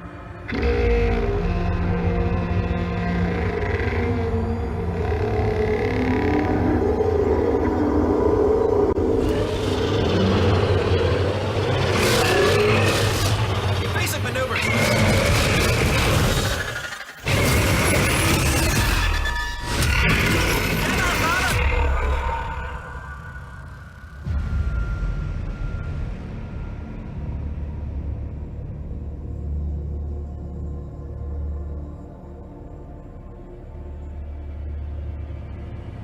Well, damn, I felt like I was watching a feature film. That trailer was freaking awesome. I mean, Yes. I'd never even played that game. I'm never, unless I'm hanging out with you and you have it open on your computer, I'm not going to be playing that game. That trailer looked sick. That was cool as hell. So this is what everything's been leading to since that point at PAX when I was talking to him about this. All of that was leading to this. Gotcha. These are the aliens that they were putting out kind of a hint. So there was a big government cover-up or some sort of a cover-up of these aliens being out there. And then people have been going and finding these documents, covering it up. And these aliens have been discovered. Now these aliens have come back. And the thing is they were there. You in the game find out that your weapons that you have don't have the ability to truly damage these guys. And you saw in there, they self-heal. So as one of the developers said, it's becoming an arms race. So it's going to come down to you're having to figure out and find some of these new technologies of weapons to be able to combat these aliens that are in the game now. It's cool stuff. And so it's creating a whole, and one thing that they always add in the notes here, it says added mysterious and exciting things, ... That's how these developers are. They don't want to just say, here's all the stuff we added to the game. They want people to truly go out and discover it. And I think I had mentioned last week or the week before, people have only explored 0.03 of 1%, if I remember correctly. So it's like it's 3% of 1%, if I remember correctly. That's how much of the world they've actually explored in this game yet. So there's so much more to it. Literally. And there's probably a lot of things that they've hidden around the maps that people haven't found yet. And so they're going to continue adding things. This is a pretty big one. This is a game that just has the ability to be so big. And I would want them to add DLC to this. Like, I don't mind them. I was telling you the 3 point whatevers are going to be another season pass. I'm fine with that because all that they've added on this season pass is incredible. Like the amount that you can do with your ships, the places that I'm hoping they're going to is allowing you to walk around your ship like you see in some other games, and just kind of give it that more immersive experience to where because this would be an awesome game with a VR headset. Oh, absolutely. And so I think if they kind of work towards that direction, they could do some really cool things. All right, so I've got to play devil's advocate here just because it doesn't make any sense to me. This game has been out how long? Ballpark? A year, 2 years? It's been out longer than that, I think. Okay, so let's say a couple of years. Well, actually, I'll pull it up on, it'll tell me on Steam Store. Okay. So Elite Dangerous itself has been out since 2015, so 2 years. Okay, so 2 years. 0.03% of the map has been touched. Okay, well, here's the issue. It's a 1-to-1 replica of our galaxy. Okay, so I get that, and that's fine and dandy. That's cool. That, but doesn't there become a point where there's cool stuff all around the map and nobody's ever going to discover it? I mean, realistically, well, that's the thing. There is, might be secrets. How do you trade this off? I'm assuming people are data mining. Okay. That's what I'm assuming is that people are data mining to find. Yeah, they have to secrets. They have to be. There's no way they're not. Because otherwise, you would never find certain things. So I think that is why you'll find the relevant things. But it's just that, part of the different things that you can do is you can go out and try to find or go discover. If you go to a place that no one else has gone before, you get an achievement. Like there's different things. There's reasons that you would want to be a person who explores where no one else has, or, where a place that no one else has been to yet. And so for some people, that's what it's about. They go and just try to go to planets and go to systems that no one has been to before. And that's kind of their own game that they're playing against themselves. Other people, some people use this purely for PvP. They just go and they find people and they go do dogfights with them and go to, it's like a PvP game as well. Okay. Or you can be a person. This game is so big that it can be it can be played in whatever style you want to play it as. You can buy a ship that is a PvP ship. You can buy a ship that's made for hauling. If you want to just do black market hauling slaves or hauling black market items, you can do that. If you want to be a totally legitimate, like there's just so much to this game that if you're whatever kind of a player you are, you can just go and play your style, which I like. And it's pretty amazing. I appreciate them. They don't build the game around that, but the game has it's kind of, people have just kind of fell into their own kind of thing, and the game allows that to be possible, I guess is what I'm trying to say. Yeah. So for me, like I'm trying to get money so that later I can get more of the PvP ships. So I have a hauler and I just have a lot of cargo space. And so my goal is to go to one place, pick up a bunch of cargo, take it somewhere else and try to sell it. And so right now that's my play style. But if I wanted to go, like if I want to, it looks like Trucking Simulator, but for space.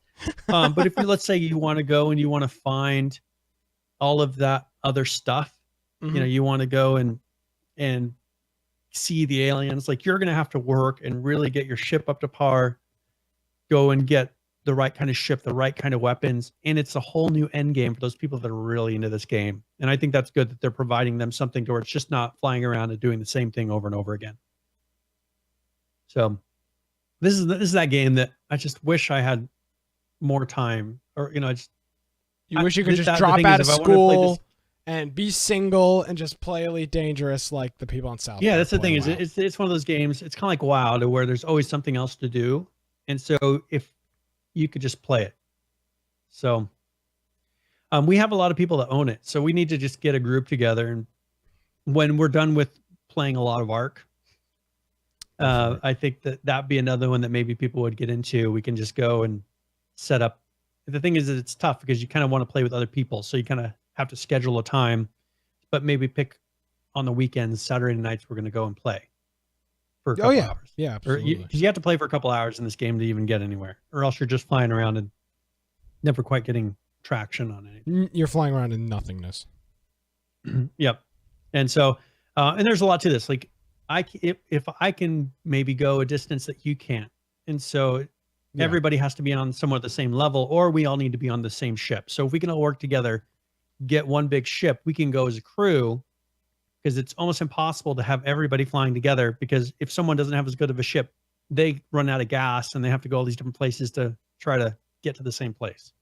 So awesome game. If you haven't, I would encourage you to go and play it, check out this new update. And you'll be able to communicate with the aliens. Like, they're brought into the storyline now, so you can go check it out. Jonesy says Jonesy has it, and he says you guys need it. I know there's a whole bunch of people that have it. I would say, this was a long time ago. This is right when I started college. This was like probably 2.5 years ago.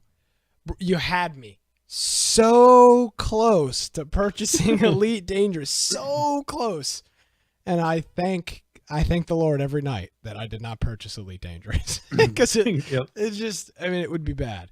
And and a Civ 6 weekend too. So we need to make that happen. Civ 6 weekend. That's all I'm hearing. Yeah, me too. Yep. Screw your space battles. We're going to be conquering empires, raping and pillaging, as we do in Civ. Yeah. But yes, we are going to. But we do want to do. See, that's the thing too. You can have. Like, we want to be able to do outside of Friday Night game events. Like, we have done this in the past too with the board games. We used to do the once a month board game thing. My schedule is just too freaking crazy right now to be able to do that on a regular basis. But we absolutely need to, like, if we want a group of people to get, and here's the other thing too. If you're listening to the show and you want to get a group of people together on a certain date or on a certain weekend, tell us. We will promote it on the show. We'll tell people to, be around next Saturday for whatever game, and that's fine. So if you want to host an event like that, Saul wants to do a Civ 6 weekend, Brian, if you want to do an Elite Dangerous, or Lance wants to do it, let us know. We can promote it, put it on Twitter, whatever, and you can bring some people in. So there you go. Little.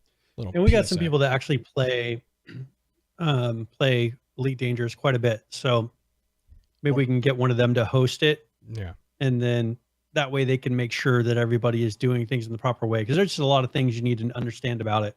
And there's a learning curve to it. So kind of like what we had originally with 7 Days to Die, when we had Heisenberg come in and kind of give us, okay, here's how you do things. Here's the proper way to do it. And that really helped us from that point on because we knew how to play the game properly. And I think there's some of these other games that would be very helpful with. Yeah. So.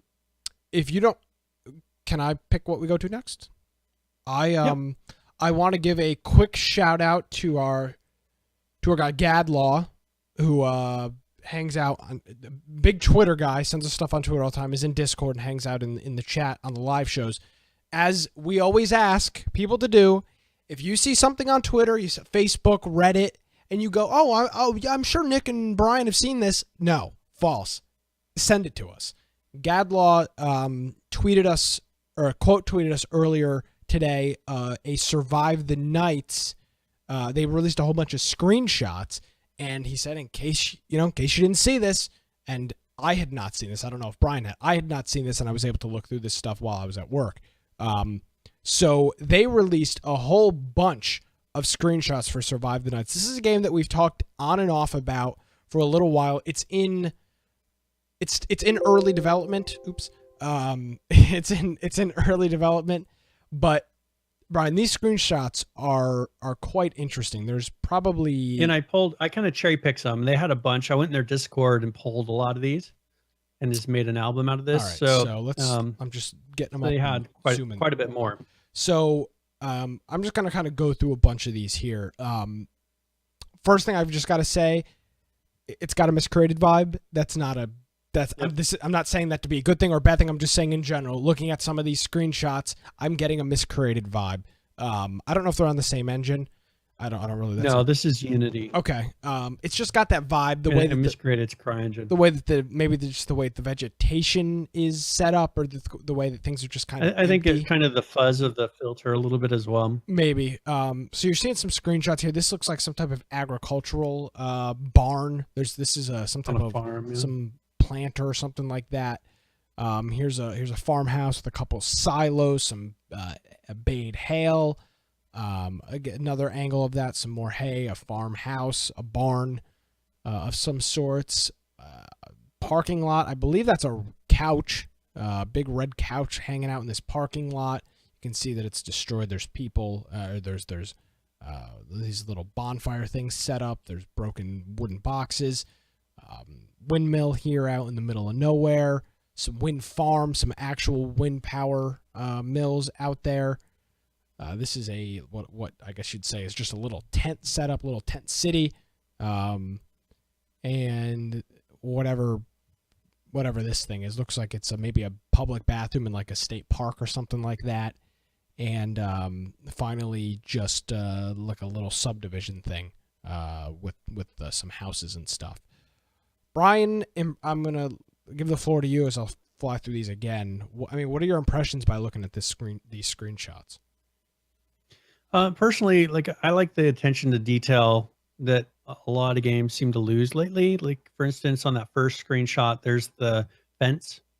If you look at the fence, there's age to it. It's not perfect. There's posts that are missing. There's posts that are kind of angled off to the side. There's paint that's chipped off on it, and that's something that I think this isn't a huge developer, but I think they've done a good job of going through and making it look unique. The farmhouse, I think, looks really good. They've got a lot of the detail. For instance, you see those same fence posts. The house that has age to it. You look at the silos. I mean, they're rusted. I think they did a good job of going through and just trying to make a really beautiful environment, which I think is really important for a game like this. You look at the one where there's the campfire. Their lighting is really good. This game has free placement of objects. So you could probably set up, like, that campfire is probably placed in place there. It's not a pre-set up thing. So I think that this game, I know that it's a small developer, as I said, and it's taking them a while to get out. But I think this will be a fun game. And there's a lot of competition in this market. So it just really depends on how big is this map really. they put out quite a few screenshots. So I think there needs to be a lot of points of interest here to really make the map, if it's a big map, to make it interesting. But I think they've done a good job of really going through and just creating a pretty unique environment. So I'm looking forward to it. It was kickstarted quite a while ago. Yeah. Now there's a couple of things. There's a couple of things that I find interesting. The first thing I guess I would say is, don't necessarily be. I don't want to assume that they are falsifying screenshots, because I don't want to assume that. But screenshots are, in some cases, modified. Maybe they're taken into Photoshop and not necessarily modified, but they play around with the color balance. I worked for a wedding photographer for 4 years. We altered. What we did is we altered photos. We'd take pictures, we'd clean them up, we'd clean up skin, we'd make skies pop or sunsets pop. I mean, very significant stuff. I mean, you take like an overcast sky and you draw out all the blues and make it look really vibrant. I don't necessarily know if they did or didn't do that with this, but it's just something to keep an eye on when looking at the screenshot. With these screenshots, this may not actually be what it looks like exactly in game. There may be some modifications to this. Not saying that to be a good thing, not saying that to be a bad thing, but just be aware. I personally don't think that they have. I think that this is what it looks like in game, personally, because they have hundreds of screenshots in here, and they're all incredibly consistent. So, okay. And so that would be my. I don't know. It's hard to say until they actually release the game, but I think, like, I'll put one more link here below that one, and you can see it just seems like they're very, very consistent. I think that's pretty much what it is. Now the issue is all of them have this fog. They all have this kind of height fog, and that's how they're creating kind of the atmosphere, but that's not necessarily what you want all the time. So of course I think they're setting it to where it looks right. It's maybe, but are they going to be able to pull that off in a random weather system that looks, that changes? So we'll see. I don't know. That's a good question. But nevertheless, again, screenshots look cool. We've been on and off following this. Just be aware of screenshots versus in-game footage. I mean, again, I'm not calling them out. I'm not saying that to attack the developers, but we've seen this stuff in the past, Brian. We've seen screenshots of games, of things in games, and then you get in game and it's like, this looks nothing like the screenshot. It doesn't look like that. Yeah. So I'm just throwing it out there. Everything is always blurry. PH brings it up. Everything is kind of blurry, and I don't know, is that intentional? Like, why is it like that? A lot of times you miss a lot of the edges, the rough edges and things like that when you blur something. I don't know. It'll be interesting to see, because you may not want that. I mean, it's like in between H1Z1 and Miscreated. Yeah. Like, there's some things that are blurry, more blurry than they seem like they should be, like H1Z1, but it has a lot of the detail as far as how they've modeled everything, like Miscreated does. So I don't know. We'll see once it's released, because there's not really gameplay of people running around and playing it. And they did post a link to their Discord if you want to jump in that. It's on their Twitter. Their Twitter is at STN Game, and they tweeted today they have a screenshots channel that just has hundreds. Gotcha. Of screenshots. They posted yesterday on their Twitter. Here's some screenshots. Many more to see in our Discord. Join our Discord. So that's Survive the Nights. Again, we'll continue to look at it as things come out, and I would hope, and I would imagine that once we're closer to, release or something playable, that we can maybe get somebody from their development team on the show. That's kind of the plan with a lot of these games. All right, where do we want to go from here? Well, let's go and jump into Conan really quick. Okay. And they have done, and we'll just do the too long didn't read version. Added options for locking containers, and this is the update number 30. Containers owned by a clan are lockable/unlockable for all members of that clan. A map marker will now point to where you died. PvP death notifications should now appear when a player logs back in after being killed offline. Arrows can now be picked up by the players unless they break on impact. When multiple players help kill a monster, the XP is now distributed among everyone that contributed to damage. Thrall specifically, Thrall speciality recipes should now be in the recipe slot, not the Thrall slot. Fur can now be made into leather in a tannery. The screen edge effect for temperature buffs and debuffs have now been modified to be less intrusive. Doors and gates will now close automatically after about 30 seconds. That's nice if you get disconnected or something happened and you couldn't close the door. The cry for help radius of humanoid NPCs has been reduced significantly. This will help make it a bit easier to break camps and not have to face hordes of enemies all the time. Crafting times have been tweaked for most recipes in the game to about half. Dragon powder and explosive jars no longer have decay timers. And then added pop-up hints to star metal meteors when players try to harvest the outer shell with tools. So that is most of the stuff they did. Of course, they do have other things, a lot of fixes, balancing of the game. They work with audio and visual quite a bit in this one. There's a huge list of things, but those are the main changes from this. Very impressive changelog. It's an impressive changelog, and I've got to give props to them. And this is a model that all game developers should follow. Games that do extensive update notes, please do a TLDR like Conan does. They do a fantastic job with their TLDR. It hits the important points, hits the stuff that's relevant for most people. If you're a real hardcore enthusiast, you can still go through the notes and find the little bug that you may come up with that you report in and be like, hey, they fixed it or whatever. TLDR, super important. Especially like what's the one game that releases like 12 updates, 12 pages worth of updates? Is that 7? It's not 7 days. Or maybe 7 days to die. 7 days. If they would just do a freaking TL, it would be a page long, but you would read through a page of too long to read. Here's the most relevant exactly. things. They just dump 3 months worth of changes onto a forum post, and it's just ridiculous. Really like how they do their updates. And now they did a hot fix right after that. Mainly it was just a couple of fixes. One thing I like about their hot fix, they said they actually put a note for what's going to be in the next hot fix. We're aiming to hot fix again on Monday with a build that will fix Thrall recipes and correct a duping bug. So it's nice when they actually put out there, hey, we realize there's this bug out there, and it'll be the next fix that we put out. So that's good, especially for people that are playing it.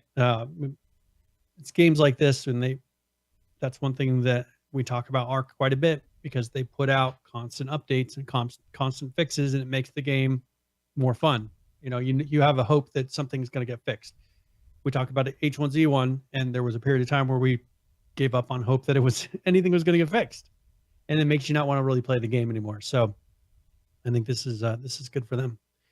Now PUBG, they put out another one of their main fixes. So this is week 27, and this is like they have UI, UX, and bug fixes in this one. So enhanced breathing animation in the spectator mode. They added a new feature in the settings to adjust the zoom in and zoom out speed of the world map.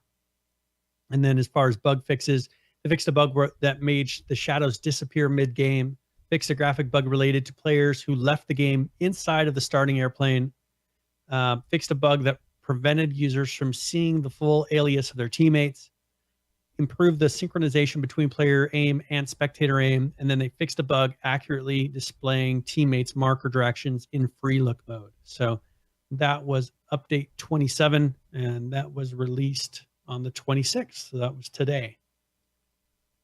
One thing, there's been a controversy, and I don't know if you had a chance to, or you heard anything about this. Love controversy. I love when game developers throw crap at each other from across the internet. It's fantastic.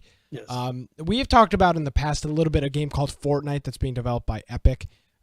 It's expensive. It's like $45 for the game itself. Yep. But they are going I think it's the lowest tier. Yeah, it's up to 100 and something. It's a very expensive game. I haven't played it. I haven't really followed it enough to say it's good or bad. Go look at it if it's your cup of tea. I know Matt plays it a lot and really seems to enjoy it. But check it out. See if it's something that fits in your game library or whatever. But Their game is out. It's Epic. It's a legit game studio. It's not like some fly-by-night operations. Epic Games. They do legit stuff. So they are coming out with a free-to-play version of the game that is their Battle Royale mode. Think of it similarly to, I want to say Ark's kind of Battle Royale mode, but not. Actually, that was free, wasn't it? Ark's mode? What was it called? Yeah, it was free for a while. Survival of the Fittest. It is free. It was because they rolled that out to its own. So think about it like Survival of the Fittest. You have Ark, which is the kind of the main game, and then they kind of use this free to play thing as a draw for people to maybe purchase, kind of a springboard onto purchasing the real game. I think it's an effective strategy if you do a decent job with it.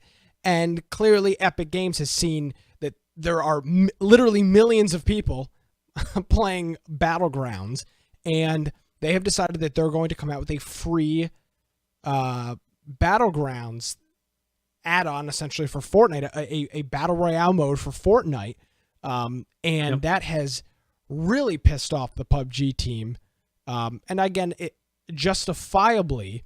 So there's a video. There's like a minute 29 video. I don't know if you want to play that, where they actually talk about it. They pretty much announce it. If people want to see what Fortnite looks like, let me. That embed wouldn't. I'll put a link to it in there. Yeah, that embed wouldn't let me go full screen. All right, so this is the Fortnite video. I'll take the Battlegrounds marquee off the screen. I don't want to confuse anybody. So this don't want to start any lawsuits. Yeah, I'm not interested in this. And then there's a section midway, and keep it in mind. I want to see if you catch it. That reminds me a lot of Battlegrounds. I'll keep our mics potted up then. The Fortnite team has been hard at work on a special project we are excited to reveal. At Epic, we're huge fans of the Battle Royale genre and games like PUBG and H1Z1, and we thought that Fortnite was the perfect world to build one in. Fortnite Battle Royale is the new 100-person PvP mode coming to early access players on September 26th for PS4, Xbox One, Mac, and PC. So we thought if we took Fortnite's dynamic, destructible world and its unique building mechanics and then combine that with what's best about the Battle Royale genre, that we could create something that was amazing. Fortnite Battle Royale is the 100-player, last man standing PvP experience you know so well, but combined with the limitless world of Fortnite. Everyone starts in the battle bus with a glider and a pickaxe. But from there, how you win, it's up to you. There's tons of weapons, traps to take out unsuspecting opponents, and a huge map to build whatever you can imagine. We've had such a blast playing this mode internally, and we can't wait to get you in the game. Starting right now, all Fortnite players can get into the Battle Royale public test and start playing. The battle is building. We'll see you in game.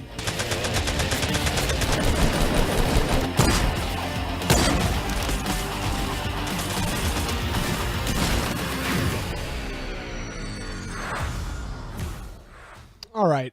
So there's a couple of things. The first thing would be, of course, that it allows you to build. You can craft, or you can destroy and build things in the game. Yep. The battle bus is what you're referring to, right? Is the thing? Nope. No, that was not. Okay, what did I miss? So in about 51 seconds. Okay. If you go to about 51 seconds, just past this right here. Does that not remind you of those stairs? I mean, I saw that and I was thinking, man, that's a lot like Battlegrounds. Yeah, and but then there's the one in front of the shopping area. That was just like except it was firing a grenade launcher. I like this trap thing. That's cool.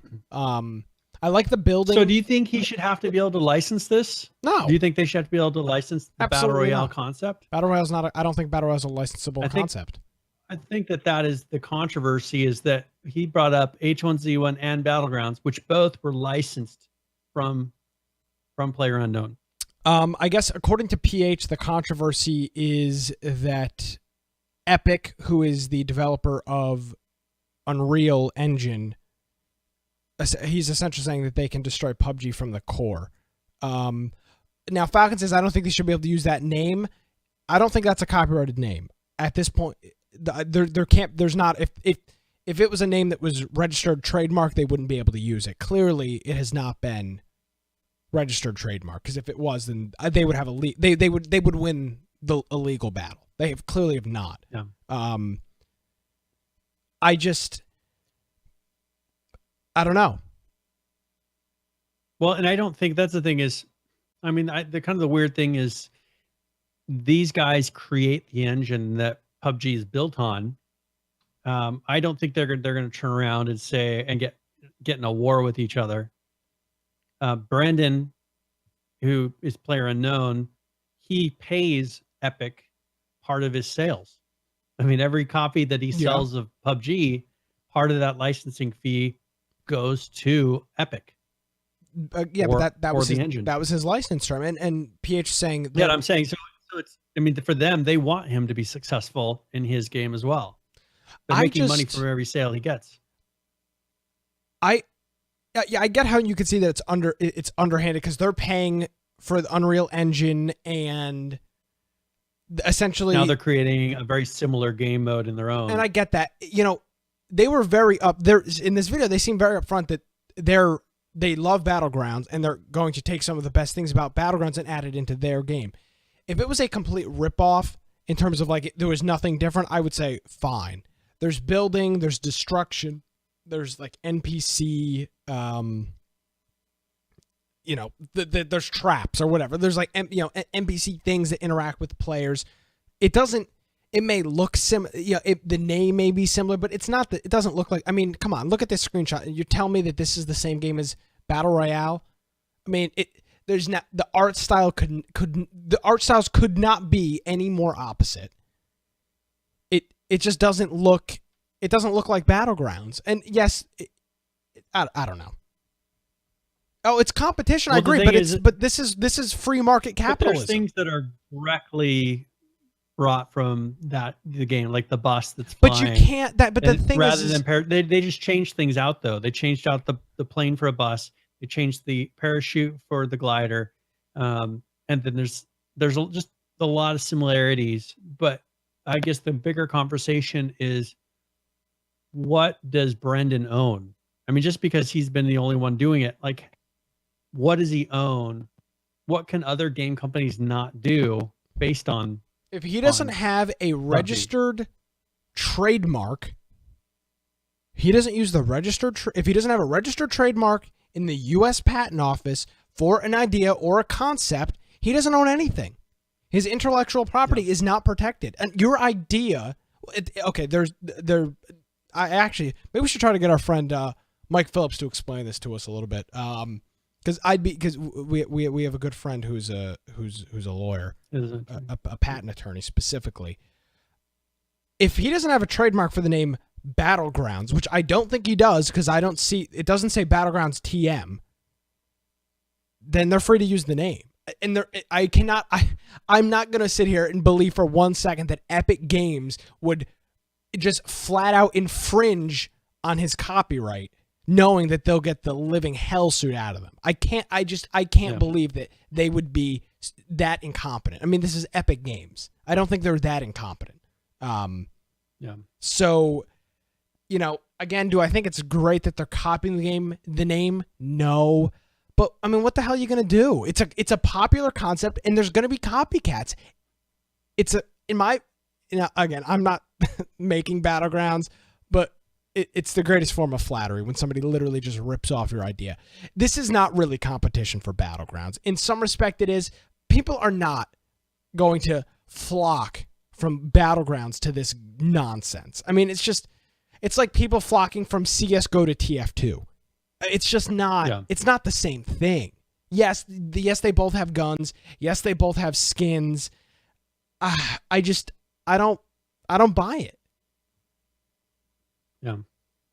I don't know. I mean, I understand the controversy. I understand what he's saying, but I think they did this out of appreciation for the game. That's what it sounds like. Rather than being, we're going to run them out of the market.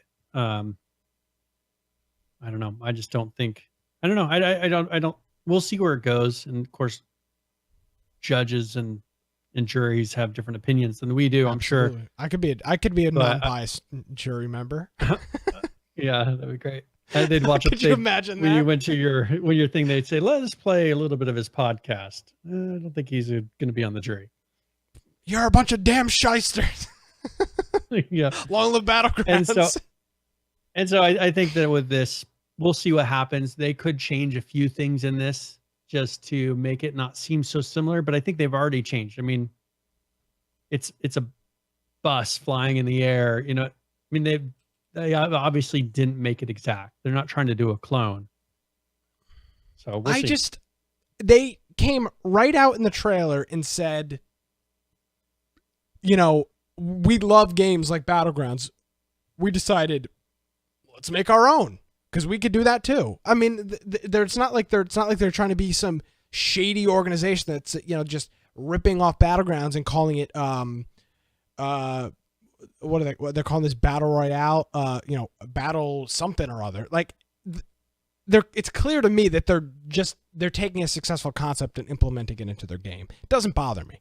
Yeah. Now if Epic starts messing around with Unreal Engine and in turn ends up screwing Battlegrounds, I will be completely on the other side of the coin, because I really don't see that happening. No.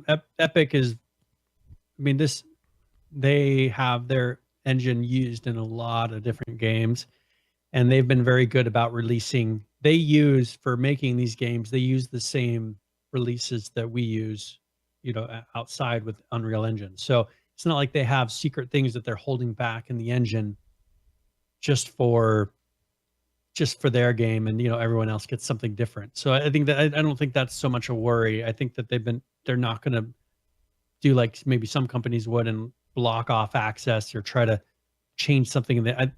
Everything is too open with the engine for that. Like, people would see it, and it would affect other people as well. And I think that they see the bigger picture in this. And I'm sure that if it came down to it, they would retract this. But I think that for them, they just think it's something cool and they wanted to put it in there. So there you go. All right. Well, we are running a little long. And if anything, this would help improve the engine. You know what I'm saying? Like, possibly, yes. They would put in things that would just enhance the concept of Battle Royale that then would be rolled out in the engine that they'd be able to use in PUBG. I mean, if anything, whether it's anti-cheat, whether it's just responsiveness, if they look at this and they're like, oh, we need to put this in the engine because, you know, we're struggling with making it feel the way it should, that's going to do nothing but improve the engine. So, absolutely. All right. Well, do we want to? We are late on time. We could skip the rest of this. The rest of this news if you like. There's one picture for PUBG. You want to show that? Okay. There was a tweet that was put out, and they're announcing 3 new vehicles, and so they showed one of them. So they're going to have pretty much VW bus, and they could. I mean, VW could say, "Look, you are copying us." Well, they are. You know, that. Well, but the thing is it's not an exact copy of the VW, because they know they couldn't get away with that. It's just a pretty close resemblance. Yeah, exact same thing. And do they want VW coming to them and saying you're not allowed to use that because it looks too close to one of our vehicles?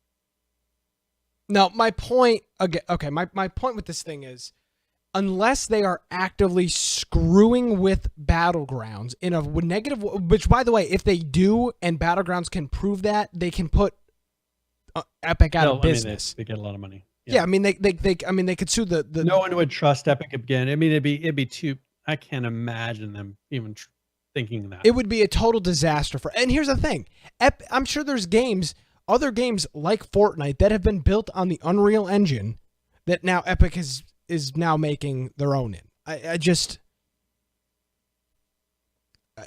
know. I personally appreciate Epic having games that they're making under their engine, because then they're forced to deal with their own engine.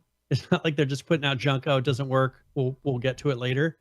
Like, if they want their own products to work, they have to make an engine that works. And I appreciate that more, because they're more likely to put out an engine that works correctly because their own stuff relies on it. I mean, that's my own selfish way of seeing it. Unless Battlegrounds signed some type of exclusivity deal with Epic, which I know for a fact they didn't, because that's not how Epic works, because they're open to everybody. Then there you go. I mean, that it is what it is. I mean, folks, this is how the free market works. Like, this is just how it works. If Epic wants to come in without screwing with the engine, that would be unethical and that would not be okay. And people would be outraged over something like that. But if they just want to come in and make their quote unquote clone of Battlegrounds, I really don't care. Because first of all, it's not going to succeed because this game looks like garbage. But they're free to do whatever they please. So I'm not overly concerned about it. Yep. I mean, we'll see what happens. As I said, I don't think it's going to go anywhere, and I think it'll be just fine. Yeah. I mean, come on. I mean, Epic's too big, and I think they're beyond that. So yeah, I would agree. All right, so let's go ahead and do you want to do the second game giveaway here? I think so. Okay, so exclamation point giveaway, and then we'll do another 30 points raffle. And we'll be giving away a copy of Dead Age. And this is, once again, thank you, Deacon. He gave us a copy of this, and I will put a link to it. This is a zombies RPG survival strategy simulation game. So Dead Age, put a link to the Steam page so you can check that out. But it's mostly positive and very positive ratings. So mostly positive recent, very positive overall. It was put out about a year ago. It's a survival game for the zombie apocalypse with a Final Fantasy turn-based style combat. So there you go. Exclamation point giveaway if you want to enter it. Absolutely. All right. So do we just want to go straight into the end? Is there anything else we need to talk about before? No, I'd say our game of the week is going to be for game of the week. PUBG. Make sure you're downloaded and updated and ready to go. We'll see you at 9 o'clock. Our Discord is on our website, infectionpodcast.com, right-hand side, big green join now button.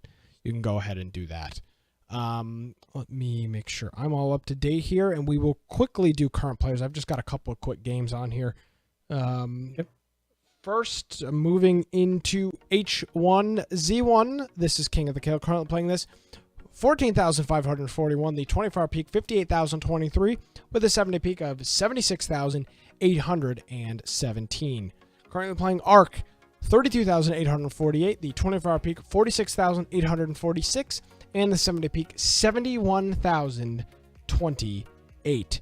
Moving on to Friday the 13th. Currently playing this game, 997. The 24-hour peak, 1,331, with a 7-day peak of 2,232 again. So when I'm talking about this game being for the fans, that's the kind of stuff that I'm talking about. All right, moving on to Battlegrounds. My numbers are still being truncated, of course. Currently playing this game, 259,295. The 24-hour peak, 1,466,143. And the 7-day peak, 1.5 million. 1,529,218. Brian, this time last week, actually 8 days ago, we were at 1.3 million. So you're talking again. Yep. This constant 1 to 400,000 player boost per week. It seems like 2 million is, I mean, right around end the corner. of the year? I mean, are we at 2 million by January 1st? When we were saying originally 1 million, we were making our guesses on 1 million by the end of the year, and it looks like it might be 2 million. Yeah. Not one of the good one out of every 7 Steams running will be running Battleground. PUBG. I have nothing else to say. All right. So let's go ahead and go into tip of the week. And this is where I talk about either a general gaming tip or a specific tip for a game. And this is going to be Elite Dangerous this week. So this is tip of the week.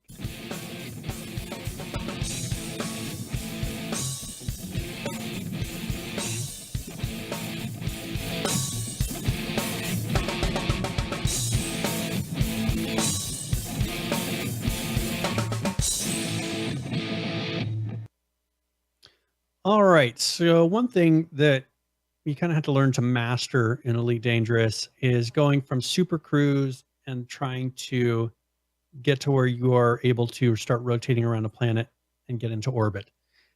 So there is a strategy to this, and you kind of learn it the more you play.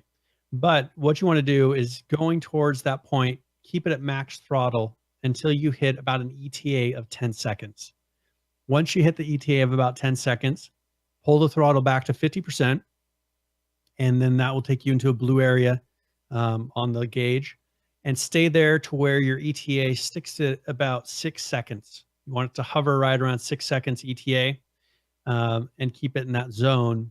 And then this allows you to actually reach your destination without overshooting. So you'll be able to drop out of your super cruise mode and get to where you're then orbiting the planet, and able to go into that area without zipping past it, having to turn around and then try it again.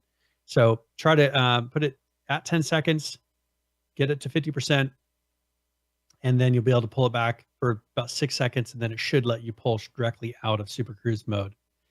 And then, Green Man, which says what he likes to do is go full throttle until you see the red zone and then emergency stop, because you can do a thing where you pretty much immediately stop. But that's not always the best mode, because sometimes you find yourself then having to leave the area to get back into super cruise and then come back again. Another interesting thing you might want to try is when you are leaving one of the spaceports, don't retract your gear immediately, because what you can do is accidentally boost when you're inside of the port, and you'll crash into it and damage your ship. So you don't have the ability to do the boost when you have your gear retract or extended. And so just kind of as a safety thing, until you get into a little more of an open area that you're not so worried about hitting anything, keep your gear out until then, and then retract it. And that will help stop you from crashing into anything inside of some of those small areas with the different space ports. So that is tip of the week. The insurance collectors and adjusters are not going to like that last tip very much. That is sorry. Intergalactic Insurance Agency. Rates will go down. Yeah, insurance rates will go down. Brian is here to protect you and your family on the Infection Podcast. Yes, and it gets expensive. Money is something that you try to save in this game, so you can buy bigger and better ships. Now, is it real money or is it fake money? It's fake money. You don't pay for it outside of the game. But like, can you? What's that other? No.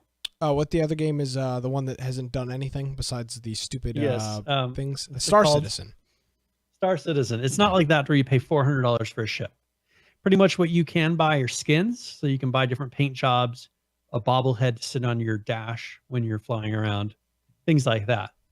But you don't actually buy ships in the game. Gotcha. With real money. But there are tons of ships that you can buy, and it makes it more rewarding that way, because everybody earned their ships. Absolutely. All right. PH says Star Citizen, the best game, and Greedman says the best game never made. Fact. That is a very big. Did you see there was the clan that got $40,000 refunded to them for the ship that they all pitched in together? Really?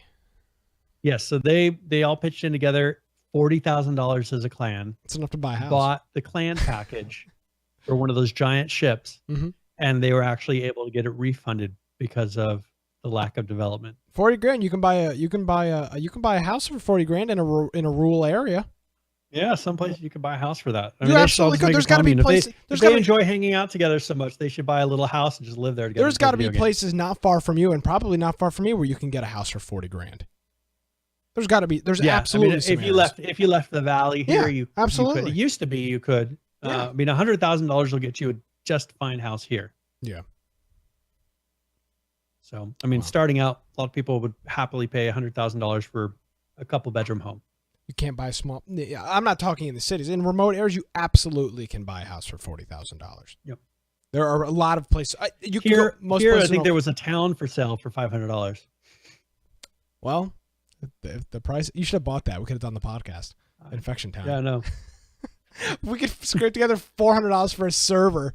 I hope we can scrape together enough to buy Infection Town. I think USA. the issue was then, like, there was all these things that you had to support. Yeah, the thing. Well, I think it's like you had to have a fire department, and you had to have all these things to support the town. It's fine. So it's like Sims in real life. Yeah. Nobody. We'll be coming back to the podcast. We need another $1,000 to support the fire engine. $1,000, and we could get that fire engine. All right, we're gonna do it. We're gonna do it. We're gonna be here live. We're gonna play some games. We're gonna be getting that fire engine. Welcome to the show, Infection Town, USA. It's not a fire engine in a game. It's like a real fire engine. Yeah, look it up. Infection. You know what? You talk about the best SEO ever. Go on Google Maps and search Infection Podcast in a freaking town. The Infection Podcast town. You do a street view. Everybody's gonna love it. Brian will be the mayor. I'll be the co-host. It'll be fantastic. It'll be fantastic. That would be horrible. You could be the police chief. I'll be the police. I'll be a very corrupt police chief. He takes bribes. Oh, absolutely. Bribes and plays a lot of poker Yeah. with the deputies. Like a lot of small towns. Yeah, like a lot of small towns. All right, we've got to wrap this nonsense up. Brian, let's do the last giveaway here. Friday night, we're going to be playing PUBG in our Discord server, infectionpodcast.com. We are here live every Tuesday night, most Tuesday nights, here on our Twitch channel, twitch.tv/infectionpodcast, 7 p.m. Eastern. We're here. We're live. 2 hours. Come in, hang out. We do the show live. Yes. Very good. All right. So the final winner is Locklore. Locklore 97. Congratulations.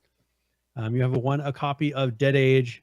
And thank you, Deacon, for donating that to the show. Absolutely. And of course, infectionpodcast.com/dedicated. We raised another $30 during this show from our good friends Green Man Cartoons. Of course, you can check him out on YouTube, and No One Rage. We thank both of them and all of the past donators. We're 32% towards our goal. We'll be there hopefully in no time. All right. Yes. And that's one thing is with that, as soon as we get that, we will have that dedicated server, but it will continue the same ARC instance that we're running right now. So I pretty much will save it, start it up on the new one. So feel free to jump into our current ARC game, get your stuff started, because that will be continuing. Absolutely. Alrighty, Brian. Well, you got to tell people about this bang a new article on your website and where they can find it. It's hot stuff. Yeah, if you want to, well, if you want to find me on Twitter at Boise Computer, or you're more than welcome to go to my my blog and read that article for yourself. I'm sure you'll find it highly exciting. Biteoftech.com. That's BITE of tech.com. And on there, removing old kernels. So just released that today. So you're more than welcome to go and check Look it at out. all this fun. Look at all this. Doesn't this just look like It's got stuff for command line. Yeah, stuff for command lines you can run in there. If you click the little plus, it extends the CentOS I like that. version of the instructions. Oh, Yep. oops. I clicked on that. So yeah, did not mean to click on that. I have to click down on this page. There you go. Biteoftech.com. BITE of tech.com. It's HTTPS, so you do not have to worry about getting It a is virus. secure. You don't have to worry about getting a virus. Even though Brian could totally host a virus on a secure website and you could still get the virus. We've been You told. probably would never notice it. We were told HTTPS is secure. So whatever. I'll just Don't worry. Safe. Brian's got just a regular form where I can submit my credit card information. I do it every week just to make sure that he's got it. So Just it's a security check and your credit card number here. yeah, just enter here. Not a problem. All right, Brian, thank you very much. We'll see you Friday night, and then we'll see you next Tuesday. Yes. All right, ladies and gentlemen, thank you so much for joining us. Episode 141 of Infection, the survival podcast. You can check out our website, infectionpodcast.com. My name is Nick Craig. You can follow me on Twitter at Nicholas M. Craig. Of course, our website, infectionpodcast.com. We'll see you next Tuesday at 7. Have a good week, everybody.